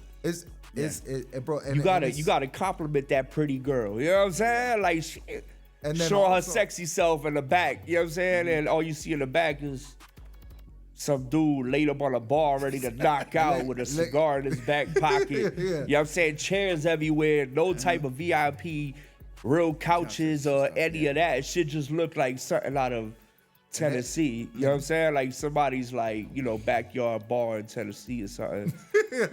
But don't sleep on Tennessee though. Don't sleep. Tennessee got the cities and all that. But I'm talking about the real rugged, you know what I'm saying, down south neighborhood. Bars and stuff like that. Like that's what it looks like. That's the impression that it gives you when somebody comes to a tourist city and they walk into a venue that's promoted as a top-notch club and it looks like a saloon. Yeah. Right. You know what I'm saying? Wooden chairs everywhere. You know what I'm saying? You don't know what's about to go down. The shit look rugged. You know what I mean? And then, you know what I mean? You just have to, at that point, charge what you look like. You know what I'm saying? Don't be out here trying to charge $3,000 for something that's not. That's why XL Live is like to come up in Harrisburg. And that's more of a concert venue. Yes. Right? Word. Eventually we're gonna get to that point. I'm seeing clubs out here little by little, one by one, go under renovation and all that. And you know what I'm saying? Your goals renovated they spots, so they looking super nice. Yeah. Okay. That's a place where you can take your cameras out. Right. Altana was somewhere, you know what I'm saying, where it would definitely be a dope spot. Tellus definitely is dope too. The Exchange is nice. Exchange, I haven't been there. Oh yeah, the top floor, second floor. Yeah, the views is dope. Yeah. But they not gonna let just anybody in there. You know, you're not walking in there trying to mess nothing up. Shout out to the Exchange, so they super dope. They got dope views and they got the good food. They gotta let me do a house night in there. Real calm, nice house. That might be possible as long as you show up with a suit and tie. Yeah. Just like Belvedere. Hey, I'm similar. down. Yeah. Shit, I'll throw it down. Let me throw some house music in a suit and tie. Yeah. It's all about, you know what I'm saying, providing a service that's gonna be measurable to what you want to make out of it. That's true. And it's common sense. You know what I'm saying? You want a Lamborghini to park in front of your venue? Yeah. You got to make it look good in front of your venue. You know what I'm saying? You got to give them a venue where that Lamborghini's going to look nice in front of that. Give it that special spot. Facts. And if you come with the excuse that people out here don't got money, what we have to do is force people to level up. Force people to realize we not making enough money, we need to make more money. You know what I'm saying? Because if they run out of the cheaper stuff and have no choice but to level up and make more money to be able to go out and have fun, that's true, or to live life, period, cost of living, then you just gotta eliminate all the negative, all the small stuff, all the stuff that they are comfortable with, right, and make them level up. You know what I'm saying? That's what they did in Lidditz. Rock Lidditz. Them out. Rock Lidditz is something that it's a whole other world. You know what I'm saying? Like they have that joint. That's so nice, man. When I was working for a company, we had to deliver supplies over there all the time, bro. And now they got a whole school studio in there. Yeah. They got They're doing a thing. It's a whole town. It's a whole town. They got food campus. spots. Yeah. They got the hotels. They got the hotel's my favorite place. It's my whole favorite place. They have like 3 movie buildings. That's crazy. And then they got for the production house. Then they got a soundproof studio. Yes. That looks crazy. Fully soundproof. You can't hear nothing. Not a peak. Yeah. It's fire, bro. And the crazy thing is that that's something that you would see in a lot of other places because other places are far ahead. So Pennsylvania is just a little delayed on things, but after social media and how everybody's getting used to social media and being more exposed to what's going on out of here, right, Pennsylvania has been elevating. It stepped up at a pace where it's more consistent with the rest of the world. Right. So shout out to PA though. We love PA. We love this is home, baby. You know what I'm saying? No matter where I went in the world, I always came back home. Came back home. Yeah. Always come back home. You know what I'm saying? Came to this cold. Shout out to Lake City. Tired of this cold, man. Jesus Christ. So Mike. Yeah, go ahead. As far as legends, there's been a lot of them. Oh man, we've been around a lot of them. Yeah. But you go back further than me, so your type of legends are different from this type. You know what I'm saying? From the legends that we used to nowadays. What are your highlighted legends that you worked with? I know you were saying it earlier before the live cut off. Yeah. So I want you to touch back on what you was telling us. You know what I'm saying? So like some of the live legends, man, that's okay. Let's go back to Kool Herc. Founder of hip hop, being around his people was different. Grandmaster Flash, Red Alert, these are all hip hop kids. Yeah. From Jazzy J, I know them from different people. Rob Bass. Rob Bass. There's just so many. Marley Marl, because of Jay Fair. That was just different for me. Meeting with Russell Simmons. I was with Russell Simmons the first time at Case's video shoot. Yeah. There was Mary J. Blige was there. and a whole bunch of other people. So it's just different. The list is long for Mike Sutherland, And right? back in those days, those video shoots were huge. Yeah, they're just different. They was pulling up 2, 3, 4 different tractor trailers. You know what I'm saying? The equipment was a lot bigger. The teams were a lot bigger. The budgets were a lot bigger. Yeah. And it was because it was full-fledged record label. You know what I I'm just saying? gotta give a shout out Behind to it. some other people, cause like my man Chris Atlas, he was part of Def Jam. Just being around him, just meeting different people, it was like surreal. I was like, yo, Chris, you just put me on with. If you ever heard of PNB Nation? Yeah. He introduced me to them, and they were like, oh, we're connected with, from Tommy Hilfiger down to Ralph Lauren. It was just like, wow. And they were like, we need you to go meet with these different people. And I was like, okay, I'll go sit down with them. It was wild. Now, when you was doing business or you was doing work or networking with these type of individuals in the entertainment industry at the level that they was at, compared to the come up in the clubs and all that stuff, how did you feel about coming home from that? How did you utilize your resume to put it into a position where it became monetary? You know what I'm saying? Did you use your highest points to advertise yourself to make money? So, you know what I'm saying? Back home? It depends, because I've always been in sales. Yeah. So being in sales, I was working for Verizon Wireless in New York. And I was working for Verizon Wireless, it was on the business side. Yeah.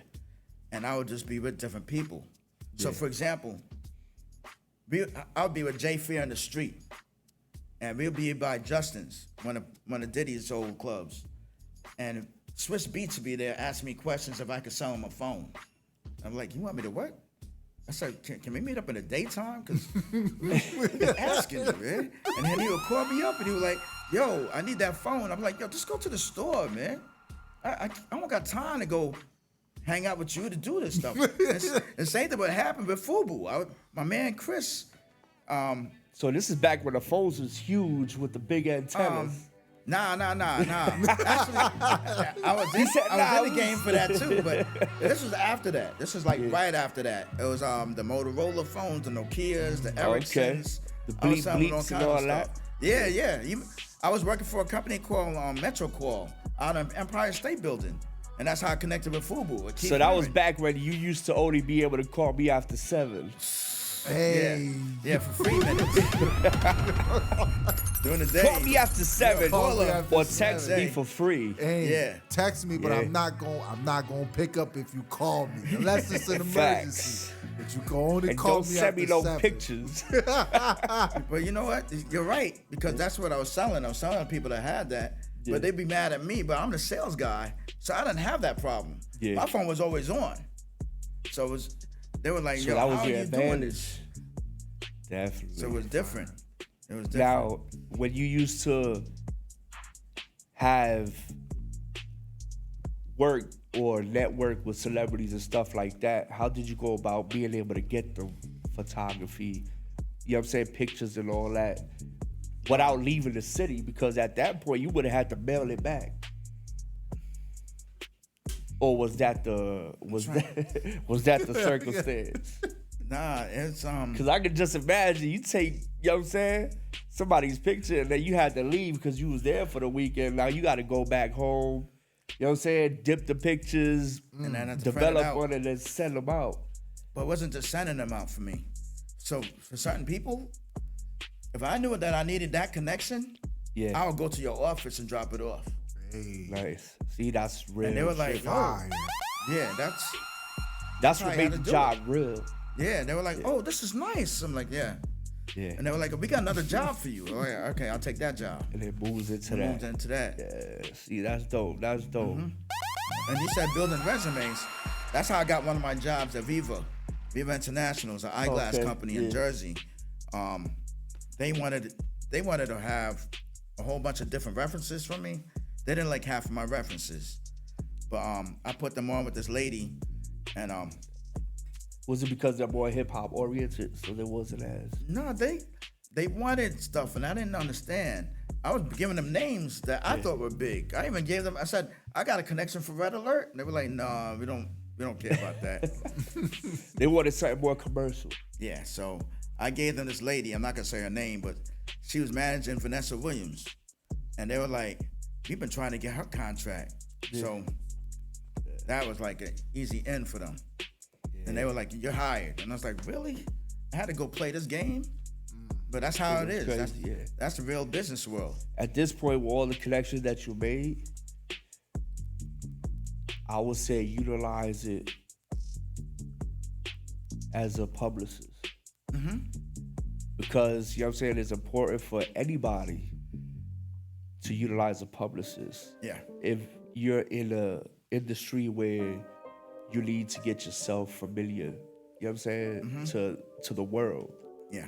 A lot of artists and all that tend to just try to push themselves, their music, at the minimum at that. And especially if it's somebody that's not really getting pushed through a label, right, and don't understand exactly how they should be pushing themselves. You know what I'm saying? Like, they all need to learn that a publicist is definitely one of the most important things. And because a publicist is connected to everybody. Everything, yes. So, you know what I'm saying? When it comes to parties and all that shit, and a lot of appearances, people don't realize that those are publicist arranged opportunities to get you in the face of everybody else. Right. To get you exposed to the people that are watching certain people. If somebody is in front of a large crowd and that publicist has to connect to that person. You know what I'm saying? Of course, it's going to cost you, but that person could get you around that person and have you benefit off of that person's audience. You know what I'm saying? That's what it works, and there's a lot more to that, but you're going to have to pay for it. Yes. Right. You know what I'm saying? You're going to have to pay for that. But I can give you all the secrets in the world. If you don't got the money for it, though, it's not going to help you. You're still going to need a label as much as, you know what I'm saying, you would sit back and think to yourself, I'm just gonna do it independently and do it myself. It's gonna cost you a couple $100,000 if you want to keep it a stack. So y'all need to just sit your ass down and stop trying to act like you can do it without the labels and all that. You know what I'm saying? They need everything. This is the labels world when it comes to entertainment and music and all that, and how they drive it. They in full control of it. So let's not try to knock the label out the way and make it to the top by yourself. Unless you are super interested in not making it anywhere. You know what I'm saying? It's the quickest way to really get yourself. But a lot of people don't know. Shut down. They still need lawyers. Yeah. They still need whoever lawyers, has deep pockets. Definitely. You need a whole team behind you. And anybody that's doing it successfully independently is somebody that's already connected to the labels. Or is an ex-label, you know what I'm saying? Employee or worker or whatever name in a label that has that experience and already built that relationship. But as far as a new person trying to make it up right now, thinking that they gonna do the best that they can off of strictly distribution, they wildin'. You know what I'm saying? Them Spotify checks ain't enough. No.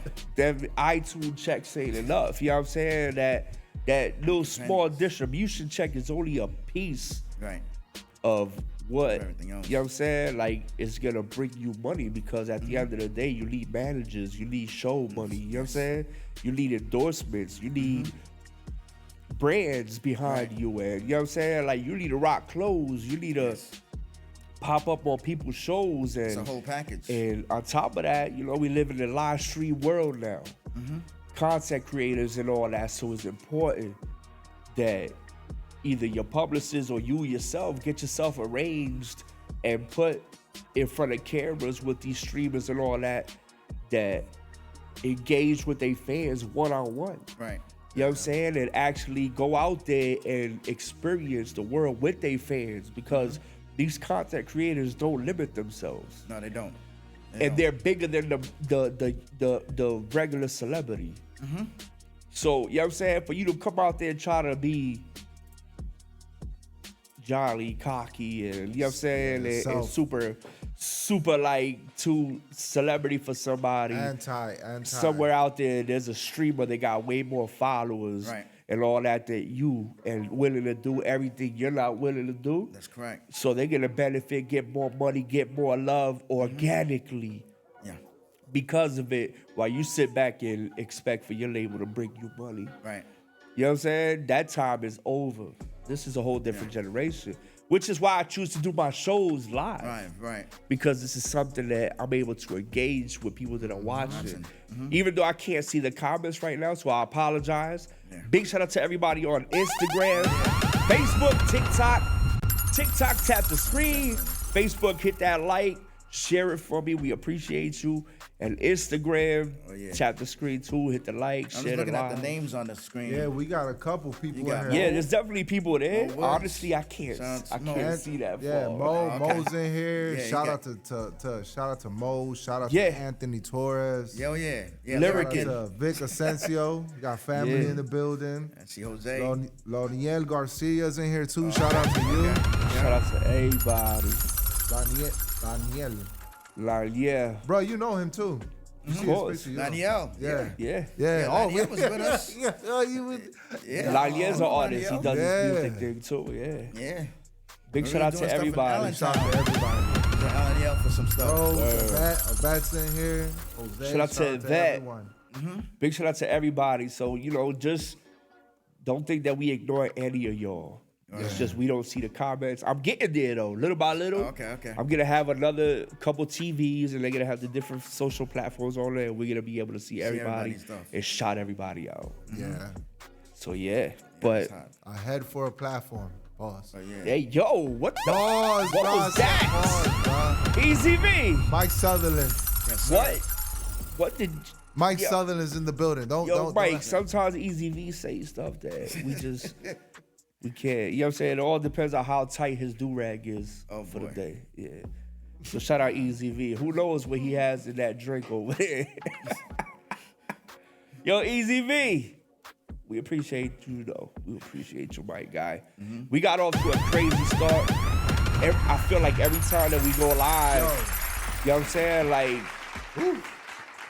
we got something going on. And today was a little bit rougher most rough. because it was kind of like a late start, but I'm just trying to give y'all the best production possible. Nah, this is hot. And being that it's live is It's raw, complicated. bruh. That's why I love Lancastar. Lancastar, the only podcast that starts raw. So, Mike, But going back, were you at the Rockham show at the Village? I you guys wasn't. there? I wasn't. I took pictures at the Rockham show. Didn't think anything of it. Yeah. And then I was in Philly, and everybody was like, "Yo, that's the guy that was taking pictures of Rockham." And I was like, "Well, y'all there? I don't remember seeing y'all there." They were like, "Nah, we just heard about you doing stuff." And I was like, "Wow." You come across a lot of people. Yeah. You're doing a lot of events, and with these events, there's hundreds of people at these events, Yeah. if not thousands. So, you know what I'm saying? Your face is out there a lot more than you would expect it to be. But that's the humble side of you. You know what I'm saying? So keep it humble. Always, man. Keep it humble. What's the best picture of who that you feel that would be the biggest picture that you'll hang on the biggest wall in your future mansion? Right. My future. I don't know. I'm thinking probably Kirk Franklin when I did his thing. That was a really nice event. Kirk And, Franklin. Yeah. Shout out to Kurt. Kirk Franklin. How was that working with him? No, it was nice. It was nice. It was at Millersville. So that Was it real like cool. a church-related type event? Was it more It like was, Yeah. but this is what happened. He wasn't supposed to perform. He was supposed to Okay. just come and talk, but the choir did their thing, Yeah. and he decided to actually perform like 5 songs. Oh, okay. So it was that was real nice. he was supporting. That's dope. That's dope. Shout out to Kirk Franklin. Oh, yeah. Where is Kirk Franklin nowadays? Doing a lot of stuff. There are a lot of artists that he's putting on the TV shows and the radio shows, and yeah, he's doing. I've been a little set back on following, Okay. a lot of people that, I grew up watching and all that. Okay. Kirk Franklin was one of them, though. Okay. So shout out to Kirk Franklin. Yeah. Definitely a legacy. Why can't I think of it? That's a whole bunch of people. You got people from Wu-Tang. Wu-Tang, I liked being around Shout out them a to lot. Wu-Tang. Yeah. Mike That got was you- pictures, bruh. Have you ever picked up anybody as far as somebody that was gonna work with you under you? You know what I'm saying? Somebody that you would have passed the torch to. How hard is it to have, just like me, like you see how I go crazy trying to find people to work, you know what I'm saying, to work with me so I could, relieve myself from, my workload and all that. How hard has it been for you to find somebody that works out We've outside? had, all right, so I'm going to use Bilal. Bilal and I had that studio on Prince Street. And we used to bring people in to help work with us. Yeah. But a lot of people just gave up. They didn't want to do it.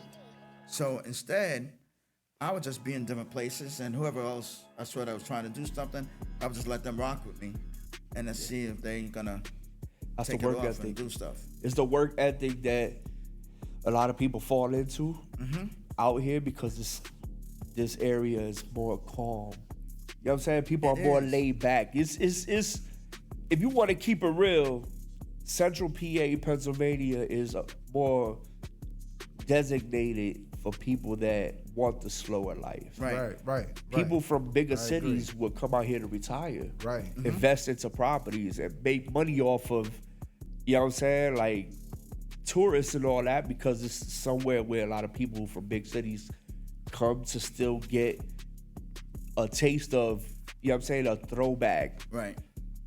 type lifestyle. And we still have that throwback, but at the same time, it's a small city that little by little is elevating. Not just Lancaster, but also York and Harrisburg. Harrisburg been on the on the upcoming. You know what I'm saying? Like they was ahead of everybody else.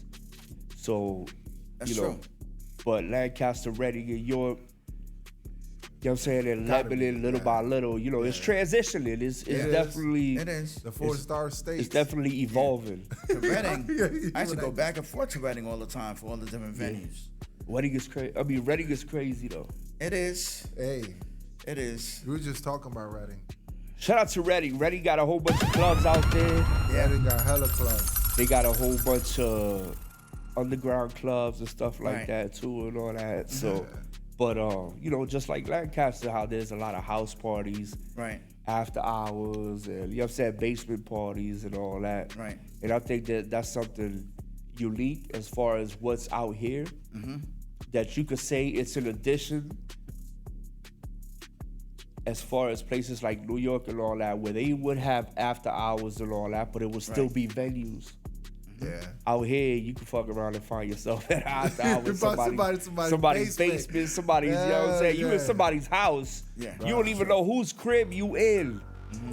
But you in somebody's house and you party and you know what I'm saying? You enjoy yourself Right. until the cops come. Yep, that's right. Out of here. So make sure you celebrate life Scatter. responsibly. And when you go out to have fun, make sure it's just that, man. Go out to have fun. You don't gotta end your night no other way. You know what I'm saying? If you drinking and enjoying yourself a little too much to the point where you're exposing yourself and putting yourself at risk, then you need help. You need to go see Clock out, boy. yeah, you need to clock out on having fun. Yeah, clock out on having fun. man. So Too you were much of asking that about baby, what artists baby. I like. So we had Bad Bunny, which is still, Shout out to still Bad out Bunny. there. Yeah, he's doing his thing. Everybody's watching. Did you him. go to Bad Bunny's event with shout out to my guy Soundcheck Live, Panama. Yes. Yes. When he brought him down the first time? I was with you. Big shout out to Soundcheck Live. I'll check live. Yeah. Panama. Definitely. Yo, Panama, the craziest thing, right, about Panama, Soundcheck Live Entertainment, I met Panama through Smash. Okay. Shout out to Smash for introducing that. Definitely. Shout out to Smash for a lot of Shout out stuff. to Smash for a lot, bro. Yeah. And Smash like my brother. facts. Smash is an OG. And he, you know what I'm saying? He definitely put a lot of us in position to witness a lot of and be part of a lot of big events and stuff, right? He continues to do so.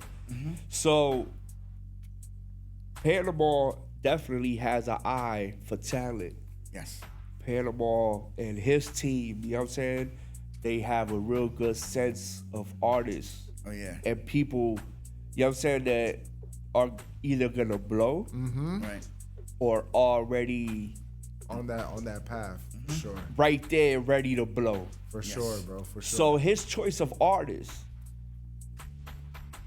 you know what I'm saying, was phenomenal when he was bringing them to the main gate because Right. they would pack out every show. It was a team effort, of course. They would pack out every show, and even though they didn't blow up at the max, Right. they eventually blew up. Yeah. So right now, to try to get a lot of those artists back to the main gate or something similar, it's gonna be impossible unless it's an after party because these dudes is doing sold out 15, sold out 20,000 arenas, bruh, person venue. You know what I'm saying? And they got to pay them like Capacity 100,000. venues. He had Facts. he had Bad Bunny. He had Mike Towers. He had which Mike is- That's how I Towers. met Mike Towers because he brought Dago Calero. He had Anuel. Dago was huge Yeah. though already. He was already a legend, but he brought Mike Towers with him. From the movies. That night, I ended up meeting up with Mike Towers and my manager, and that's when basically Mike Towers Yeah. hired me, and from there, I was his videographer, photographer, and we went Yeah. on the road, Puerto Rico, everywhere.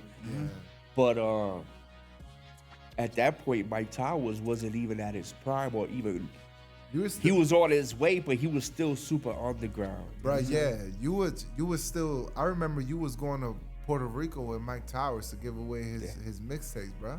We was handing them out by Handing hand. them out by hand, bro. We went Remember to- with the crown on the top, Yeah. Young Kings. We He was gave living me like in three of them joints. And that's old school. Shout out to my man DJ Cheeky Star. Yo, you gave me like three Cheeky of them. Star. I still got a whole crate full of classic Mike Towers. You know what I'm saying? CDs that, was from back before when he really blew up. And, that was a method of promotion and marketing that my manager, shout out to Gabi, you know what I'm saying? G-Star Entertainment, Shout out to Gabi, Gabi. you know what I'm saying, utilized, and also along with DJ Cheeky Star, which is Gabi's brother. You know what I'm saying? And, we utilized that. We went to Puerto Rico. We were staying in Mayagüez. Okay. And we brought a whole bunch of CDs with us. We brought suitcases full of CDs. Oh, wow. Printed out with the slips in there. And we was out there in Puerto Rico giving out CDs. Okay. And even though Mike Towers was still on the come up out here, Yeah. he was still pretty known for underground shit out there. You know what I'm saying? The PR, he was already making his way and all that. So, shout out to Mike Towers. Shout out to Gabi. Shout out to DJ Cheeky Star. But like I said, Panama knew when an artist was on the brink of breaking. You know what I'm saying? Knew what hot artist was out or what was gonna be the hot artist. And he brought a lot of them to main gate. So Bad Bunny was one of them. And look at where Bad Bunny's at now. Yeah. Top of the world. And you Top took of the pictures of it? You got pictures of the event? I was supposed to go that night. Okay. And I was actually I was with XO. Okay. I had flew out to Cali. Yeah, Gabi sent me out there, bro. Yeah, and I was right. with Belly. You know what I'm saying? Okay. And we was getting ready for the tour with Juicy J and all that. Okay. So, but how was that concert with Bad Bunny? It was nice. It was nice. Packed out, wall to wall, Yes. Bay Gate. Bad Bunny before anybody else. Yep. Everybody else came under. So those are classic pictures. You got to put those pictures in the frame. Definitely from that. Nah, I'm gonna put it in one of my magazines. That's what I'm gonna do. I keep saying I'm gonna do it. I'm gonna have to just go ahead and make that happen. Mike Towers magazine. You got a name for a magazine that you would do? Yeah. You got a name for a magazine? Well, Or would you? I mean, I said Mike Towers, Mike Sutherland. yeah. Would you call it Mike Sutherland? What would you call your magazine? That's through Fred Hardy and them. That's Fred how. Hardy. That's how I keep his name out there. Got So it's you. On the Street magazine. I just keep floating that. Okay. On the street. Shout out to On the Street magazine. Shout out to On the Street. Fred, he still got the same Toyota. Yeah, he got Toyota and he got some other toys. He got a Toyota Corolla, yellow and red one, if I'm not mistaken. Yeah, That you're car, every upcoming model in Pennsylvania done took a picture in front of that red and yellow Toyota Corolla. right. He's right. That car probably got 10 miles on it. 10 miles on it, but he's still making it work. Still looking brand new though. He take care of it. It's a show car. He don't race it. Yeah, no. So with the So you got that. I mean, I do stuff for Chris Franklin and Boots. I do a lot of their events for XL. So shout out to them for that, for everything. They're bringing a lot of talent out here. So now, even though you've been in the business for so long, is there still a certain milestone that you look to accomplish? I want to accomplish a lot of things. I really wanted music to jump off, but that's the hardest thing. You want to rap? No. I'm still playing keys. I used to rap back in the day. Yo, Mike got bars. That's how it is. I used to rap when I was a kid. But I actually went to battle against Haddad X. I'm sure you know who that is from Brand Nubian.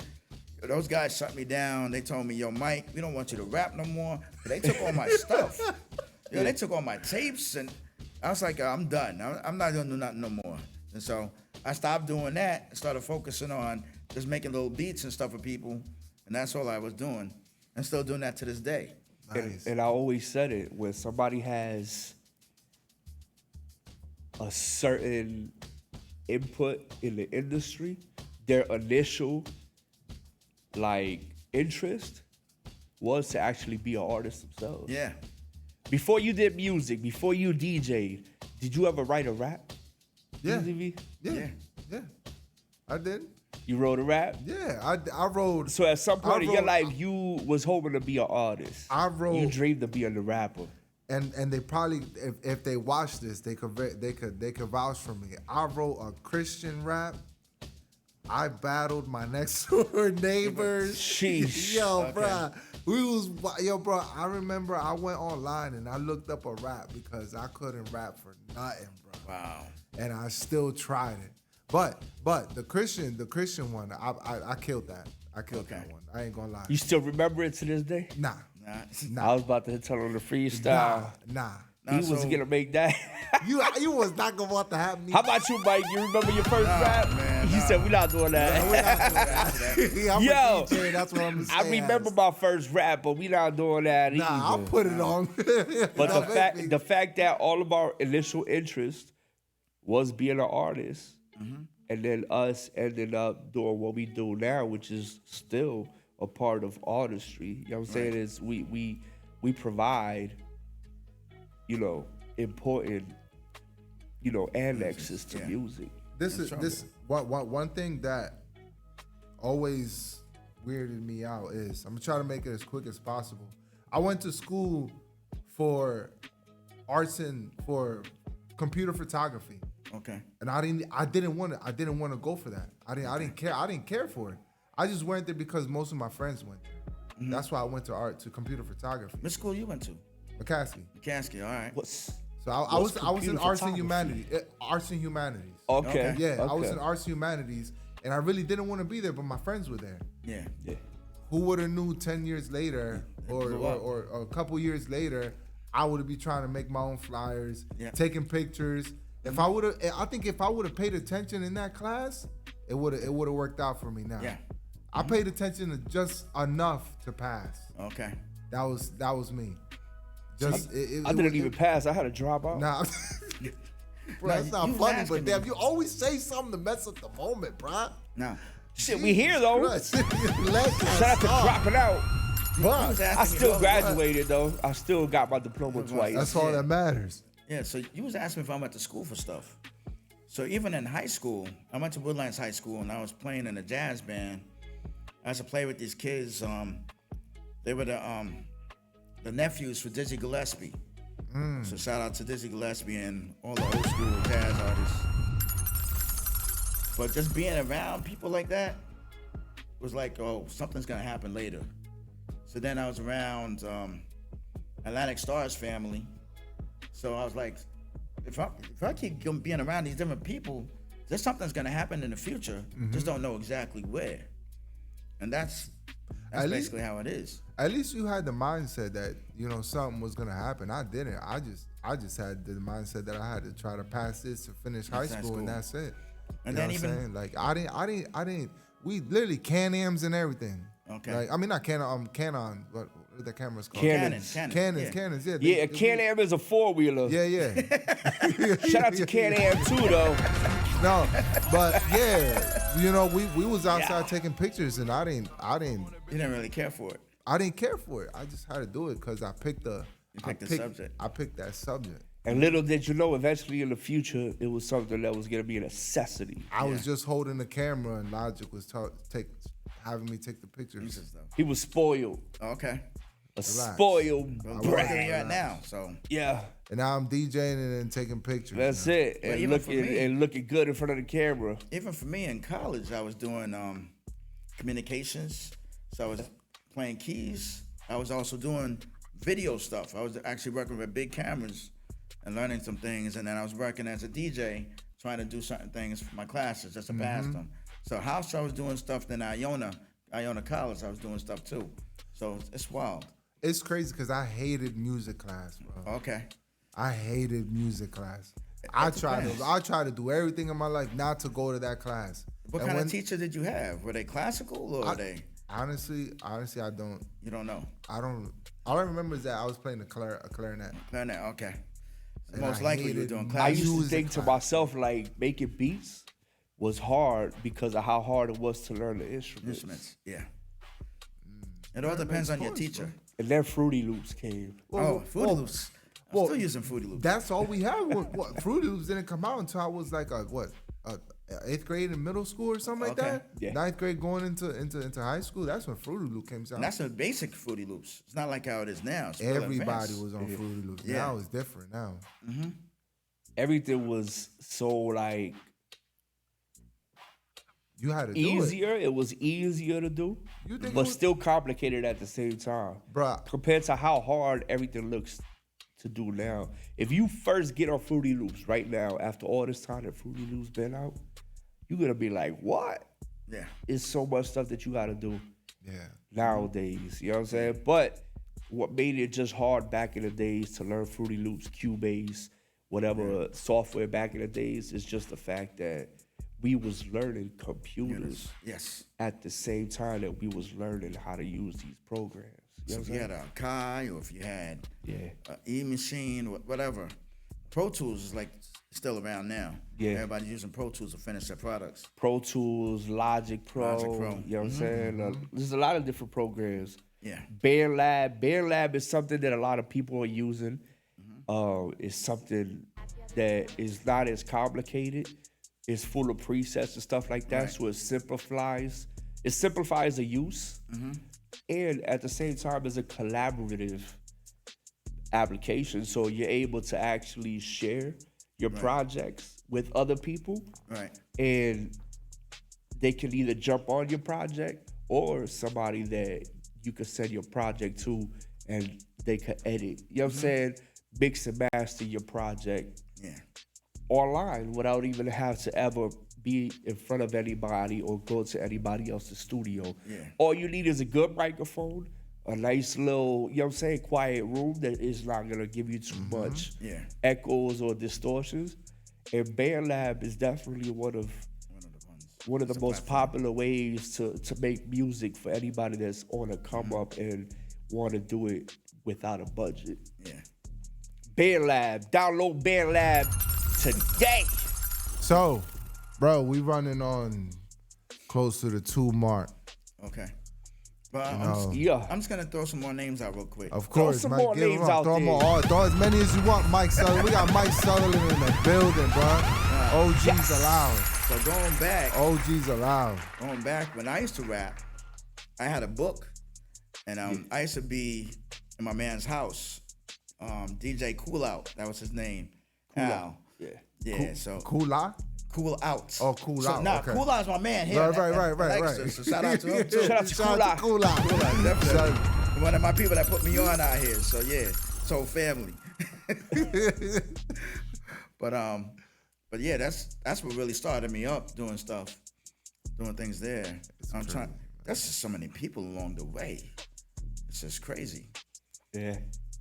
It's a Shout out lot. to everybody. Shout out to Is there all. anybody specifically that you want to shout out that contributed to your upcoming, and you want to give them this opportunity to, you know what I'm saying, be recognized? I mean, people out here ain't gonna know some of the people I dealt with, cause when I dealing with the musicians, there was this guy named Roy Jennings. He used to teach me a lot of stuff, and he told me whatever I want to put my head to, keep focusing on that. Yeah. Cleveland Graves is another great keyboardist. He used to put me onto stuff. This other guy, he's a gospel artist. He plays keys, and that's right now just drawing a blank. I can't. Jonathan Woodby, good friend of mine. So he's out there. Then I have my cousin Conrad. He's been checking me out nonstop throughout the years. Conrad Truick, shout out to him. He's out in Brooklyn. But yeah, that's a lot of great people that just whatever they did for me in my life. My parents used to actually try to focus and push me to different places. We got family like all over the world, and all of them just watching what they've done. That's what's helped me. Yeah. Yeah. All right. Shout out to all of them. And you already know, Mike. Shout out. It's like, you know, I wanted to bring you on the show. I hit you up a couple days ago, a week in advance, and I could damn near tell you I almost 100% know that when I asked you, was you busy today, it was because you was ready to work. Yes. And you said, what's up? I got it off. You know what I'm saying? So he was ready for whatever project, anything, you know what I'm saying, I was gonna throw his way. He was ready, and that's the Mike that I know. Canceled it, bro. That's the Mike that I know, and you know what I'm saying, for my whole career coming up in the industry, it was, you know what I'm saying, something that wasn't gonna surprise me. So I expected for you to say, yeah, what's up? Yes. And I appreciate you. I appreciate the humble person that you've always been. Thanks. You know what I'm saying? I appreciate your contribution to the, you know what I'm saying, the whole entertainment scene, whether it was in New York, PA, all over the place. York, I appreciate everywhere. everything that you taught me. You know what I'm saying? And always remained a good person with I me. appreciate that. You know what I'm saying? I never had anything bad to say about you. Thanks. Just back in the days when I was in a competitive mode, and I said, you know what I'm saying, nobody could take pictures like me. You know what I mean? Mike Sutherland just throws his name on the pictures, but you know what I'm saying? Yeah, that you know what I'm saying is it was me worried about my look. I was worried about the wrong things. Mike Sutherland really had what it takes, you know what I'm saying, to make it in this type of industry. Yeah. And eventually I learned that, and I appreciate that. Thanks. And you know what I'm saying, continue to be you, continue to be Mike. And with something that everybody needs, content, pictures, videos, you play a very big part in that. You know what I'm saying, that everybody's ability to show themselves, because without cameras, nobody knows what you're doing. Yes. You know what I'm saying? Cameras is important. You could be the best artist. You could be the best DJ. You could be the best model. You could be the best anything. But if you don't have no pictures or videos of any of that, Yeah. You don't got Hey, nothing. nothing. you have nothing. It's true. You know what I'm saying? Including memories. Because we need this to have memories to remember ourselves. It's true. You know what I mean? Something that a lot of us are probably gonna look in the future and, you know, have a lot of stories to tell about, being that we have that collaborative, you know what I'm saying, photo or video of. Right. And because we don't take the initiatives to record or take pictures of ourselves, Right. you know, somebody that does should be more appreciated. Yeah. So on behalf of everybody out there, I want to tell you that I appreciate it. And we appreciate it. And I got something for you. Oh, wow. Yeah, Mike. Wait, I got something for you right here. I see this. But check this out. So I'm going back because we started in the beginning of the show, and I was trying to tell you about Diamond D and DITC. Yeah. I kind of fell into working with them because I wasn't part of the crew. They just needed to actually have somebody to help them out, doing little things here and there.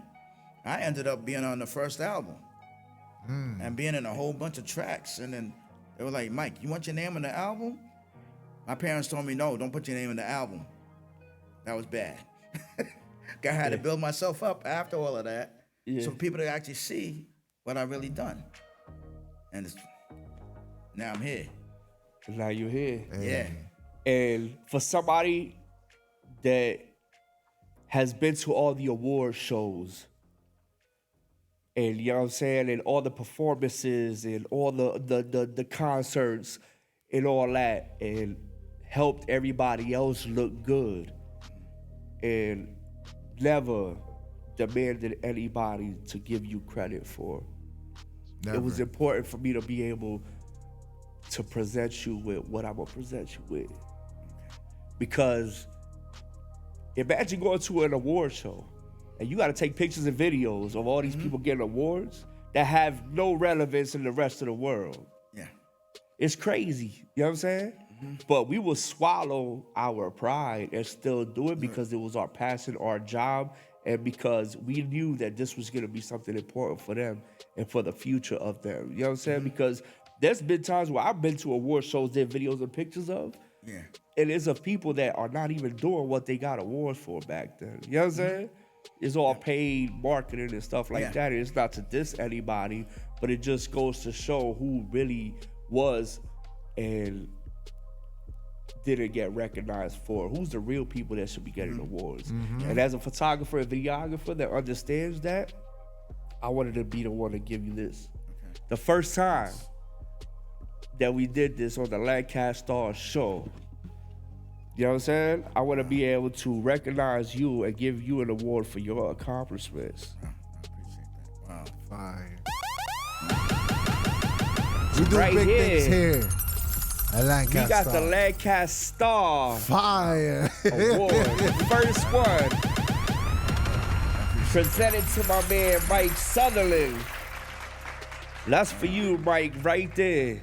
That's fire. Show the camera real quick. Yeah. It's dope. The Glass Star. I appreciate this. For the first time on the Lancastar podcast. You deserve it, Mike, and you deserve a lot more. You still got a lot of gas in you, and I know that you still gonna continue to reach milestones. And you know what I'm saying? And still gonna be working yourself up to bigger awards. And you know what I'm saying? I pray you get it all because you deserve it. Of course. Don't stop being you, Mike. Yeah, Don't stop being you. Mike is Mike. Mike Sutherland. Still watch. You know what I'm saying? I'm just watching all the young kids like blowing up right now. So You should get yourself into some sort of program or something that you could teach and other people and help, you know what I'm saying, kids and stuff like that are interested in doing this type of work, because at this point everybody needs to learn content. It's important, you know what I'm saying, to be a content creator no matter what type of service or business or talent you possess. Yes. If you're not a content creator, you're just not gonna survive out there. That's why if people look at Facebook, I share things by Club King, I share things by Red Patch, I share things by Orbia Thompson a lot. Yeah. They're like hungry, and they're trying hard, and they're building teams. So every once in a while, I'll swing through and I'll work with them on something. Yeah. And they're like, what you doing here? I'm like, I'm just gonna fill in and do a little this and that. Yeah. It's And little because things that matter. photographers and videographers need a behind the scenes person to show their work. You know what I'm saying? Because their work is just as important, but we don't get it that much and we don't care for it. You know what I'm saying? We're not the people that's supposed to be in front of the cameras. We understand that. And there's a certain, like, how you say, discipline level that you need to be on to realize that. You got the people that will always want to be in front of the camera and the people that don't care about being in front of the camera. And that makes a difference between who's gonna want you around also, especially in the industry. If you that person that you want to be in every single picture, Right. videos and all that, but you have no significance on the actual focus of the piece of content that is supposed to be made, you're gonna be looked at as somebody that's really around to try to steal the clout, you know what I'm saying? And just try to be bigger than the main focus, and that's not gonna be a good look for you. You know what I'm saying? So there's a lot of, you know, photographers and videographers out there that tend to want to be the biggest image. When your job being a photographer and people see that that's the type of person you are, and you true to that, Right. and you focus more on showing your work, Right. and your clients and stuff like that, people see that, you'll have a much better success Yes. at acquiring jobs with, you know, entertainment people, industries, and all that, because they're gonna know that you're not there for the clout. Yeah. You there to do your job, you there to provide that content, you there to, you know what I'm saying, provide quality, and also be the type of person that you ain't gonna hate on nobody or do anything maliciously with bad intentions, because you're not competing with nobody image-wise. Yeah. Because people will get around certain people to eat off of their clout, get their pictures and images and make everything about them. Yeah. But working in the music industry, like, you know what I'm saying? People see that. People see those type of leeches from far away. So that's why it's important to be to remain humble. Stay behind the scenes and be okay with it. Right. And then just, you know what I'm saying? Just, you know, blossom from there. And, you know, that's something that we got to teach the people that's coming up now. Right. But we're in a generation where everybody needs to be a star. Yeah. Because if they're pushing their own social media, it just makes sense to be the star of your own social media. Right. You know what I'm saying? But if you're not making no money off of it, It you're doing it, then it doesn't matter what you do. Post everything. You know what I'm Right. saying? But it's, you know, everybody to each his own. But if you want to make it in the industry, remain humble. Right. Understand your position in the game and do your job. And that's it. And you'll make it super far in the industry. Oh yeah. And be fast with it. First people to put that content out is gonna be the winner. Yes. Your content is gonna go more viral if it's put out there faster. Right. You know what I'm saying? And consistency, back to back. Keep posting, keep posting, keep posting. Give people what they want. Understand your algorithm, because everybody's algorithm is different. Right. Yes. But understand your algorithm and feed it. You know what I'm saying? And make sure you're putting up all high quality content. Right. The more you share the more stuff you share, the more stuff you know what I'm saying, that tends to be lower quality, blurry, you know, words all over the place and all that. Is something that could affect you as far as your content being able to make it far. That's correct. You know what I'm saying? Keep your social media clean if you're a photographer, because your platforms is your billboard. Your platform is your magazine. Your platform is your catalog. That's true. So you gotta utilize that That's true. correctly. And Is if you there know any advices for anybody coming up? What would you give them as far as an advice? They need to learn. Whoever is like the top person for them, they gotta watch every single aspect so they can actually elevate themselves. Yeah. A lot of times they just take a few things and say that's all I have, and you're like, there's so much more.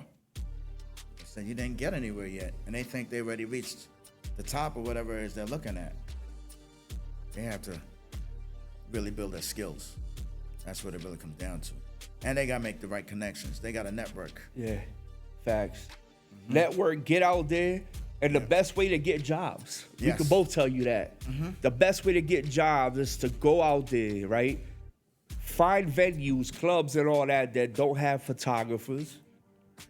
And you take the pictures, offer Right. your services, build your experience off of nightlife photography. Right. Because it's the most challenging, for It one. is. Two, you don't have that much time, so it's teaching you how to be, you know what I'm saying, attentive and better with each picture that you take. And 3, because people that have extra money to spend to go out to clubs and all that, Right. usually are the ones that have a lot more money to spend on sweet 16s, weddings, and all that. So that's where the majority of your clients are going to come correct. from. So use the clubs as your platform Right. to showcase off your of it. work, to get your clients, and then make your real money at the weddings and everything correct. else. Yeah. The clubs is going to teach you how to be an on-the-spot photographer, because there's no time to set up in a club. You got to take it right there Right and there in the there. spot. Just like a wedding, you can't miss that shot. No. For what I'm saying? That's the reason why you gotta use cameras and you gotta use cell phones at the same time. And since the club is nighttime, at the same time you learn the flash photography, low Yeah. light, and all that. You're learning everything in one Right. when it comes to club photography or event photography. So that's why we always say use that as a marketing technique. You know what I'm saying? As a marketing tool to promote yourself and make your real money. Right. Doing high quality shit behind the scenes, whether it's weddings, That's correct. personal, private photography, photo shoots, and everything. You know what I'm saying? What's up, Easy? You look like you wanted to say something over there, Cho. I've been wanting to say something, but you I know don't what? say nothing. I think we started the podcast pretty on an interesting note, and at the end of the day, I feel like it turned out awesome. Yes. We appreciate you, Mike. Definitely. Thanks. You know, I think what Logic did is basically, to me, it sounds like we giving you your flowers, brother. You No, I deserve. appreciate it. Thanks. You deserve it. I wish I could have got you a bigger one. I bigger wasn't looking ones. at the big, size, big but ass hey. ones, yeah. I mean, But Logic got small ass hands, you know, so you can't. You can't. No, I But Mike, appreciate on it. some serious note, even me when I started DJing, like you was there, man. Yes. You know what I'm saying? When me and Logic became friends, a couple months after, that's when we met you. Yes. We started shooting out to York, and we started doing all of them events out there. Yeah. So that's where I met you. And then when I seen the watermark, I was like, yeah, Mike is moving with these watermarks. Me and Logic, I was talking about it. Look, Mike put another watermark. When I get a museum, I'm gonna have you come and write Mike Sutherland Mike big as hell big as across hell. one wall. But funny. Nah, Facts. but that's I wanted to say that. But also I wanted to say, yo, if anybody is into broadcast engineering or and wants to hit up Logic and come in here and help us, please, because I don't know how long, but my camera's blurry. And Logic, Look at if that. I would have told them, his mood would have changed. Yeah. So So it's you was still blurry good. the whole time? Nah, not the whole time, but I don't know when.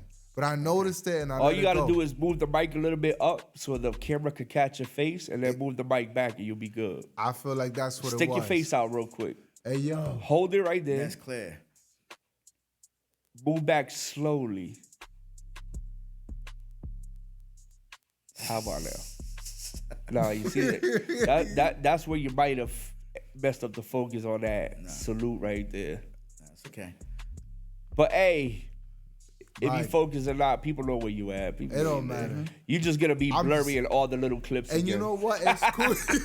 It's cool, Yo. bro. Like you, like me, I'm so cool with that because I just cared about the focus being over He there. likes to be blurry. That's cool. I like to be in the cut, just like when Logic is on the mic. I gotta Like, take that camera off of autofocus. That's what I'm gonna do. I'm gonna put it on manual focus. And we'll be Hey, good. fine. So for the next one, we'll do manual focus. Yeah. For the next So one, we've been here for over 2 hours, and I could just imagine what the weather's like outside. yeah, it's cold. Hopefully the weather is not too crazy for Mike, but you got that 4x4. You know what I'm saying? You might say, go ahead. it don't matter. If not, then you know what I'm saying, I'll Throw get that out there joint with you and we'll drive back to your crib together. He'll follow you, Mike. We'll follow you. Nah, that's right. He gotta go to Camp Hill, right? Mike, who you going for the tonight. Super Bowl? That's tomorrow. Who you going for the Super Bowl? We got the Super Bowl tomorrow. Man, you know the toss You up. from New York, Hey, but you in PA though. I know. You know what I'm right, saying? right. We close, Mike. know. Come on. Man, you know, don't do I'm that. from Connecticut. Logic goes Yes, first. So, you know what I'm saying? We all from out of town, but we in Eagles Nation right now. I know. Eagles Nation. Shout Bring out it to the home. Philadelphia Eagles. Shout out to the bird. Big shout out to the Philadelphia Eagles. Made it to the Super Bowl. Yeah. And I can't We say made it. anything because Eagles has been doing their thing. and all their people is strong out here. Yeah. So it's deep. Yeah, a lot of people hate us, bro. Eagles fans is deep out here. Yeah, people hate Eagles fans because we raw, bro. We just blurry. rugged. We don't care, okay. bro. And blurry like that's Easy love. V. see the thing And is, blurry like the thing is, Gilly's been supporting the Eagles like crazy. Yeah. And you know, I hung out with Gilly back in the Shout out day to too. Gilly. Shout out Shout out to to Gilly. Gilly. So it's hard to actually say you're gonna choose somebody else when you got all these people Yeah. that's for the Eagles. So I'm leaning towards the Eagles. That's what I'm trying to say. It's gonna be a good game, and gonna be honestly, strong. for as many times as the Eagles made it to the Super Bowl, Yeah. but didn't get that ring. No, whoa. We made it. We won twice. I mean, the last time. No, but y'all still made it to the Super Bowl more than y'all won. You know what I'm saying? My thing is, it's time. Oh yeah, now let us It's get time that. for the Eagles Let to us bring get that ring home. Let us get that. Kansas City, sit on the fuck down. Go sit on the fuck down and let us get this That's one. it. Every Kansas City fan is gonna block, report, and all that. If you love Make sure football, y'all just go do that to Easy V. We Easy had V. no part bruh, to this. You're a Giants fan, Me so get ready. me and Mike Sutherland, we've been completely neutral on don't the whole matter. situation. Yeah. Be it like that. Big shout out to everybody though Big that tuned in Eagle on the fan. Facebook. Shout out to everybody that tuned in on the Instagram, yeah. TikTok. We appreciate everybody for the love. Always, this is our first podcast of 2025. Hey. Let 2025 be great and blessed to everybody. Rest in peace and shout out to everybody that couldn't make it with us this fall. Or this year. And you know what I'm saying? Strength and happiness to everybody that needs it and deserves it. Yes. Easy V, I appreciate you as always, even Nah. though you're always late. Nah. You my dog. You my dog. You always be my dog. And Mike, we Yes. definitely appreciate you, bro. Always, Mike. Thank you Sutherland. for, you know what I'm saying, for every lesson you ever taught us. You know what I'm saying? A true, humble example that we lack in society today. Yeah, for Continue real. to be you because society needs that. Yeah. You know what I'm saying? And I look forward to watching you succeed even more. Okay. Thanks. Beating more milestones and being able to be there to witness. Yes. So you have anything big coming up or whatever, feel free to give me a call Okay. and be an Easy V's popping up with the camera. Yeah. And I'll I'm be the there DJ, early, but bro. Easy V won't be Yeah, there because I'm the early, second though. camera guy. Yeah. Yeah, I'm the second. You guys still I'll travel? be there early. Yeah, we travel, all that. Okay. Hey, Mike. Whenever you don't see a podcast You're right. or a Saturday that we don't post or anything, is because I ended up having to leave. Yeah, Yup. do stuff.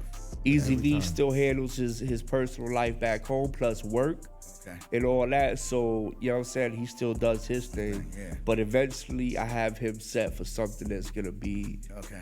something big for Easy V coming up that we've been humble about okay. not really putting That's out good. there. It's good. So yeah. Fire. Look at him. You want to smile, man. You can smile a little bit. Ah! Yeah. Make sure y'all stay tuned too afterwards on TikTok Live. Okay. DJ live stream right here with DJ EZV. Let's Playing see. the best of the best of the best of the best. I don't know because if it's crazy outside, I don't got 4x4. Mike got 4x4. I do. And Logic got 4x4. I got it. But I got two in the back that run. Yeah. Hey, And yo. you got a massive ass Hey, hill, yo. bro. Wow. Yeah. 2 wheels in the back that run. And on be your alright. hill, Shouldn't bro, be that bad yet. Not we'll yet. find out. we'll Not find yet. out. Hopefully not. But we'll let you know. You'll see Yes. But Mike, is there anything that you want to tell everybody? Any messages, any shout outs? No, I just thank God for all the stuff He's been pulling me through all these years. Amen. People don't understand how hard the game is. Yeah. They think it's hard. an easy walk in the park. And it's getting harder. There's a lot of things that happen in between that you just gotta be quiet on. Just Yeah. go, all right, and let it go. Keep moving. There's even situations that I could recall on, but I'm gonna keep it cordial. Yeah, nah, I got I'm gonna you. keep it cordial and confidential. But we know. Yeah, we yeah, we've know, been through yeah. a lot. Yeah. So it's wild. We appreciate everybody too that Oh, yeah. facilitated, you know what I'm saying, positions for us and events and all that that allowed us to showcase Yeah. our craft. Because at the same time, yeah, we do need photographers. All that's important to show everything, but Right. there's been a lot of sacrifices behind bringing artists and shows and events and everything. All that, you know what I'm saying? And for everybody to be able to trust us with bringing them those memories and also, with helping their careers and letting us be a part of that. Right. We appreciate y'all too. You know what I'm saying? But there's some people, even down from New York. I don't know if you know Andre Robertson. Andre was one of the first people that used to bring people down when Muhammad was doing the events. Okay. So he actually put me on to some people in New York, and then found out that my cousin, Krishna Hines in New York, was collaborating with different people. So I do a lot of events for him, and there's a whole bunch of other family members. You got years in the game, so there's a lot of people. So many. Shout out to all of them. Somebody's gonna look at this and say, "Damn, Mike, you forgot to shout me out." I'm sorry. You're gonna have to just message me. You gotta cherish this podcast for the simple fact that, like I said, Mike is a behind-the-scenes guy. Yeah. He don't step in front of the camera at no point. You know what I'm saying? And out of 85% of the pictures he ever took, he probably never spoke to the other 80. You know what I'm saying? Yeah. Out of 85% of the pictures that he took, those 85% of people he never spoke to. Never heard of, never talked to him. That's true. None of that. And Mike is not in front of the camera enough to us actually see him in motion. You know what I'm saying? And to hear him and get to know exactly who he is, which was another reason why I said, let me bring Mike on the show so people can get to know Mike and put a history behind the name that we all know that's so familiar to us. So, did you ever meet Chris Jacqua? He does all the Haitian parties. Chris put me on to a lot of stuff. Yeah. Yeah. Word. So I did a lot of stuff for him. I did stuff for Ken Dupree. Okay. Ken Dupree owns a limousine company. Yeah. Yeah. His family, I used to do a lot of things for them. And Cheryl Shout out to Hodges. I can't forget Cheryl. Because Cheryl used to put me on for all the gospel events. So, Yeah. Shout out to all of them. Shout out to everybody. You gotta. I know you got a lot of shout outs. Well, It'll take about 2 weeks to shout everybody out appropriately. The whole Sutherland clan, from overseas, from Jamaica to England to wherever. Hey. There's a lot. Shout out to all of them. All right. And hopefully this won't be the last podcast. Nah, hopefully we in the game long enough to come back and run it again.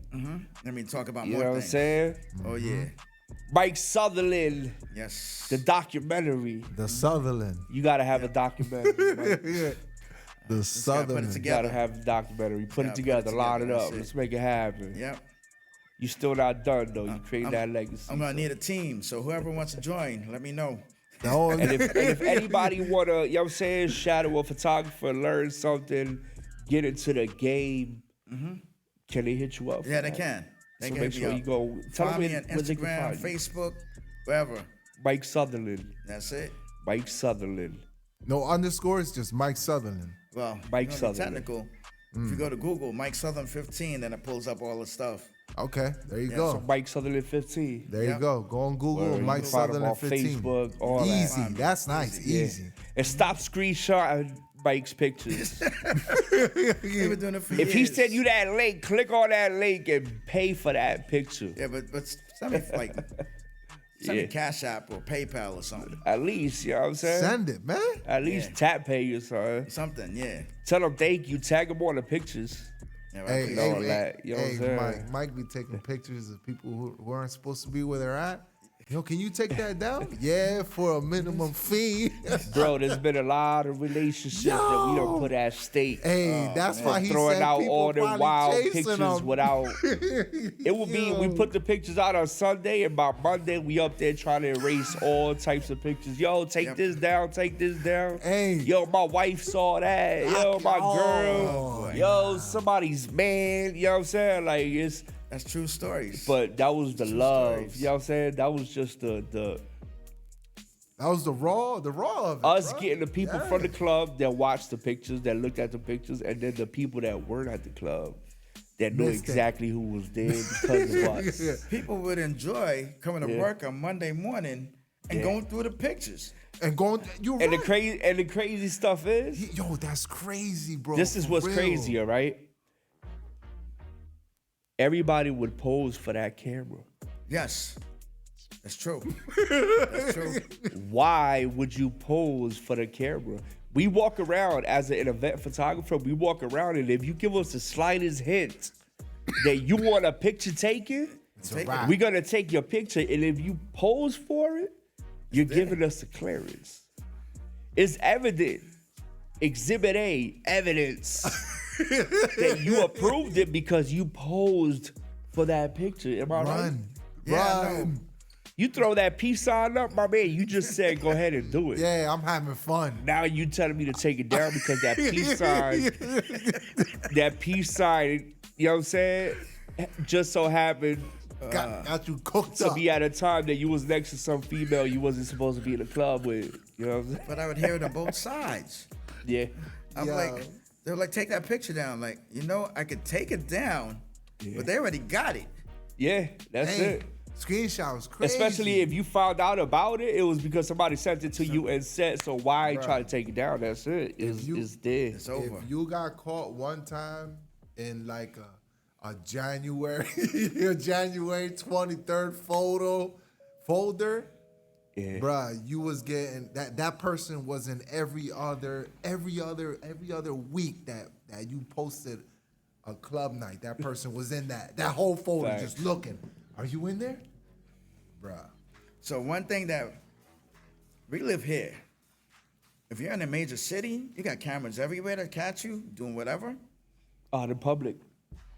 Legally. And people are like, yo, how did they get that picture? I'm like, you were just walking down the street. You Yeah, was at the at this corner, point, whatever. there's no hiding from stopping that. it, bro. Yeah. So it's- that's it's- how it feels when we do the clubs now. So if you come in the club and you see me and you say, I don't want you to take my picture, I go, okay, but there's 50 other people with camera phones. Yeah. If you're in that, I still get the message. Yo, can you take that picture down? I said, where's the picture at? I didn't take it. Well, I don't know if you looked at Snapchat lately, but you checked them geo zones and whatever venue, you know what I'm saying? Like, you want to see pictures from, you tap on that, and you see everybody's everything. snaps from that area. Yeah. Shit. You know what I'm saying? But on top of that, you end up on somebody's stories, somebody's Yes. close friends. And even though they could be somebody on your close friends and you think you cool with them, they could be the snakes behind your back that's going to put you out there and still get you. Yeah. It's some, you know what I'm saying? It's some stuff. Situation. You know what I'm saying? So, Good vibes, just know good that this energy. world is full of cameras and you Yep. look good on them, so smile. Be Always. happy. Smile and flick it up. Post that pic and be happy Become about it. famous. 'Cause that's- Colgate smile. That's going to be what they're going to be able to remind you of or remember you by Yeah. when your time is up in this world. So take a lot of Sure. pictures. Yep. Take a lot of pictures. What it is. Easy Lancastar. Lancastar, you already know we Star. appreciate y'all. Mike, it's been a long time. Lancaster. Long time needed coming, that. and we've been on this podcast for super long time. Yes, we have. Yeah. But It's good. we look forward to see you work more. We thank All you right, for thanks. coming on the podcast. Thank It you, was Mike. my pleasure to have you. Easy V, thank you. Shout out Always. to everybody that tuned in from Facebook, Instagram, TikTok. TikTok. Thank you. You know what I'm saying? Yeah. Thank y'all for sharing, liking, commenting, tapping the screen. Make sure you share Anybody this. that says stars and all that, thank yeah. you. I'm never able to shout anybody out because I don't see it till afterwards that y'all send the stars. So thank yeah. y'all. And If there's you, we got a big announcement, a big concert coming up in PA, Okay. in Lancaster.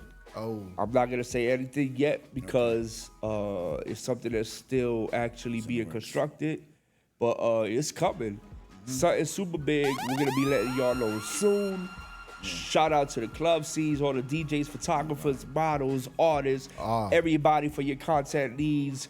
Hit any of us up. You know what I'm saying? Mike Sutherland. big shout out. Yeah. Hit me up if you're serious about it. Hey, I'm gonna shout out the people hitting me up on Facebook right now. Yeah, shout out to everybody Yeah. on Facebook. They- give him Drake. time, Mike. Give him time. Who's there? Norca Garcia. You know Uh-huh. Norca. Norca's a Norca. girl. Yeah. Shout out to Norca. Shout out to the whole South. Soundcheck Live Entertainment Yeah. scene. Shout out to Norca. You know what I'm saying? Jose Velasquez. 'Cause he's Oh, been yeah. around for a minute. Shout out to Jose. Oh yeah. Who else? Lyric and I already shouted him out, but he needs a great shout out for all the stuff we've been through over the years. Word. Shout out to Yeah. Lyric. Never forget. Between him, Yeah, GI from back in the day. GI. Yep. You got GI's been doing videos and all that too from Okay. back in the days. Oh, yeah. You know what I'm saying? That he had to take a little quick, Okay, so, you yeah. know, take a little hiatus I and know. then come back.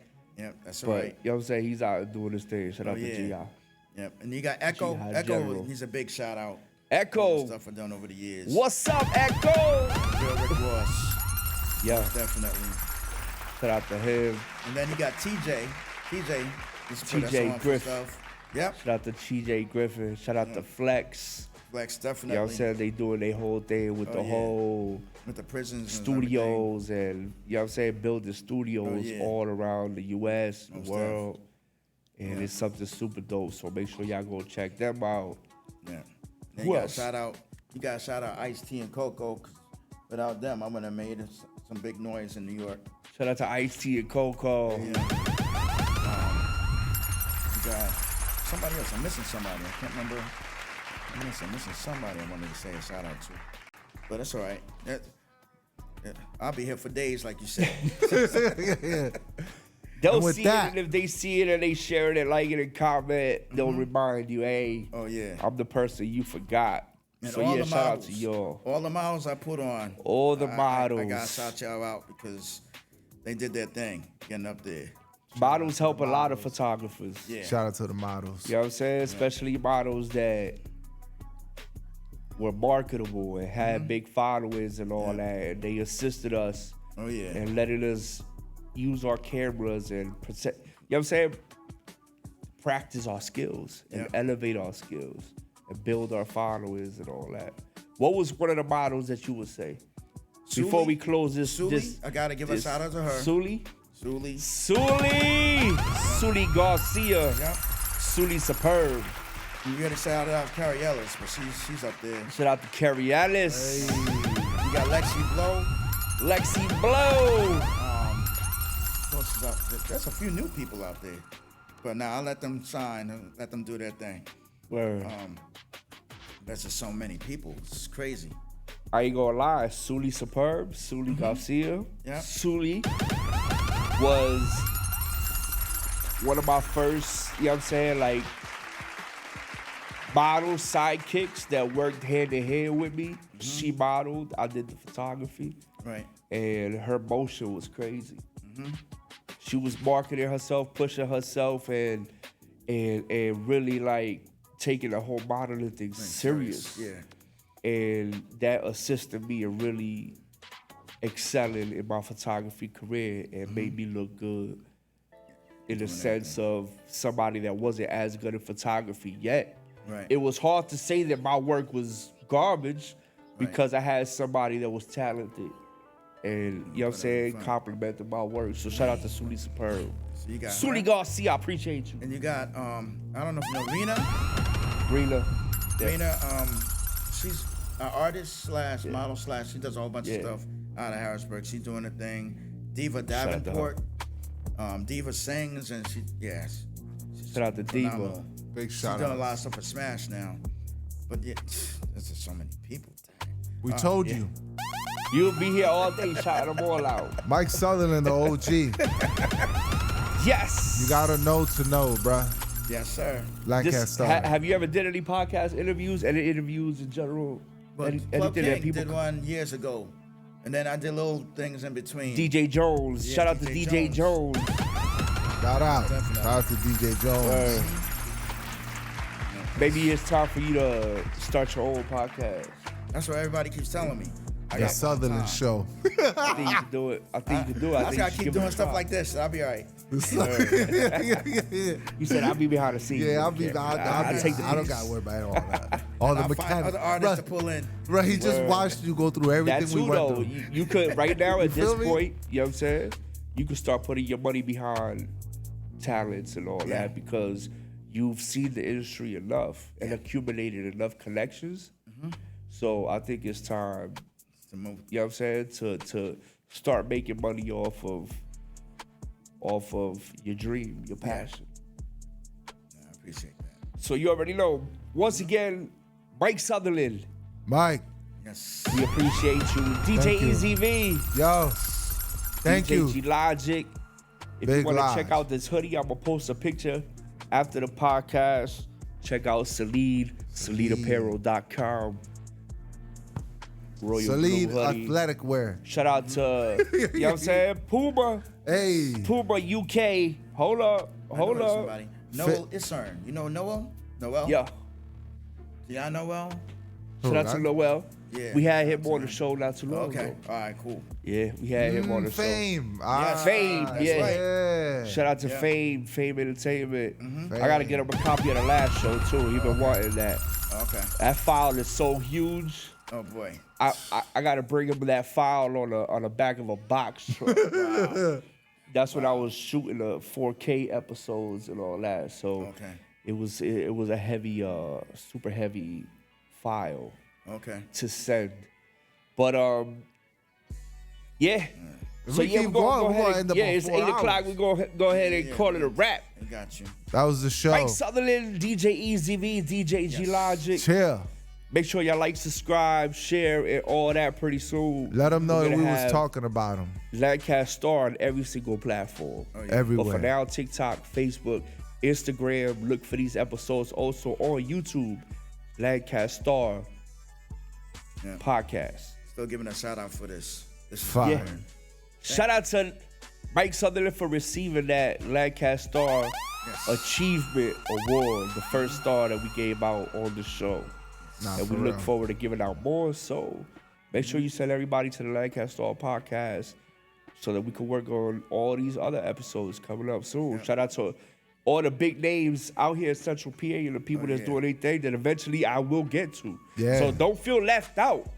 You know what I'm saying? I'm just going down the line, baby. Give me some time. You know what I'm Give it saying? to you. But if you acting like you want to keep yourself distant from me and all that because you feel that I'm dissing you or something, or, you know, there's a lot of people that just act like they don't see what Logic's doing. Yeah. I do. Stop being like that.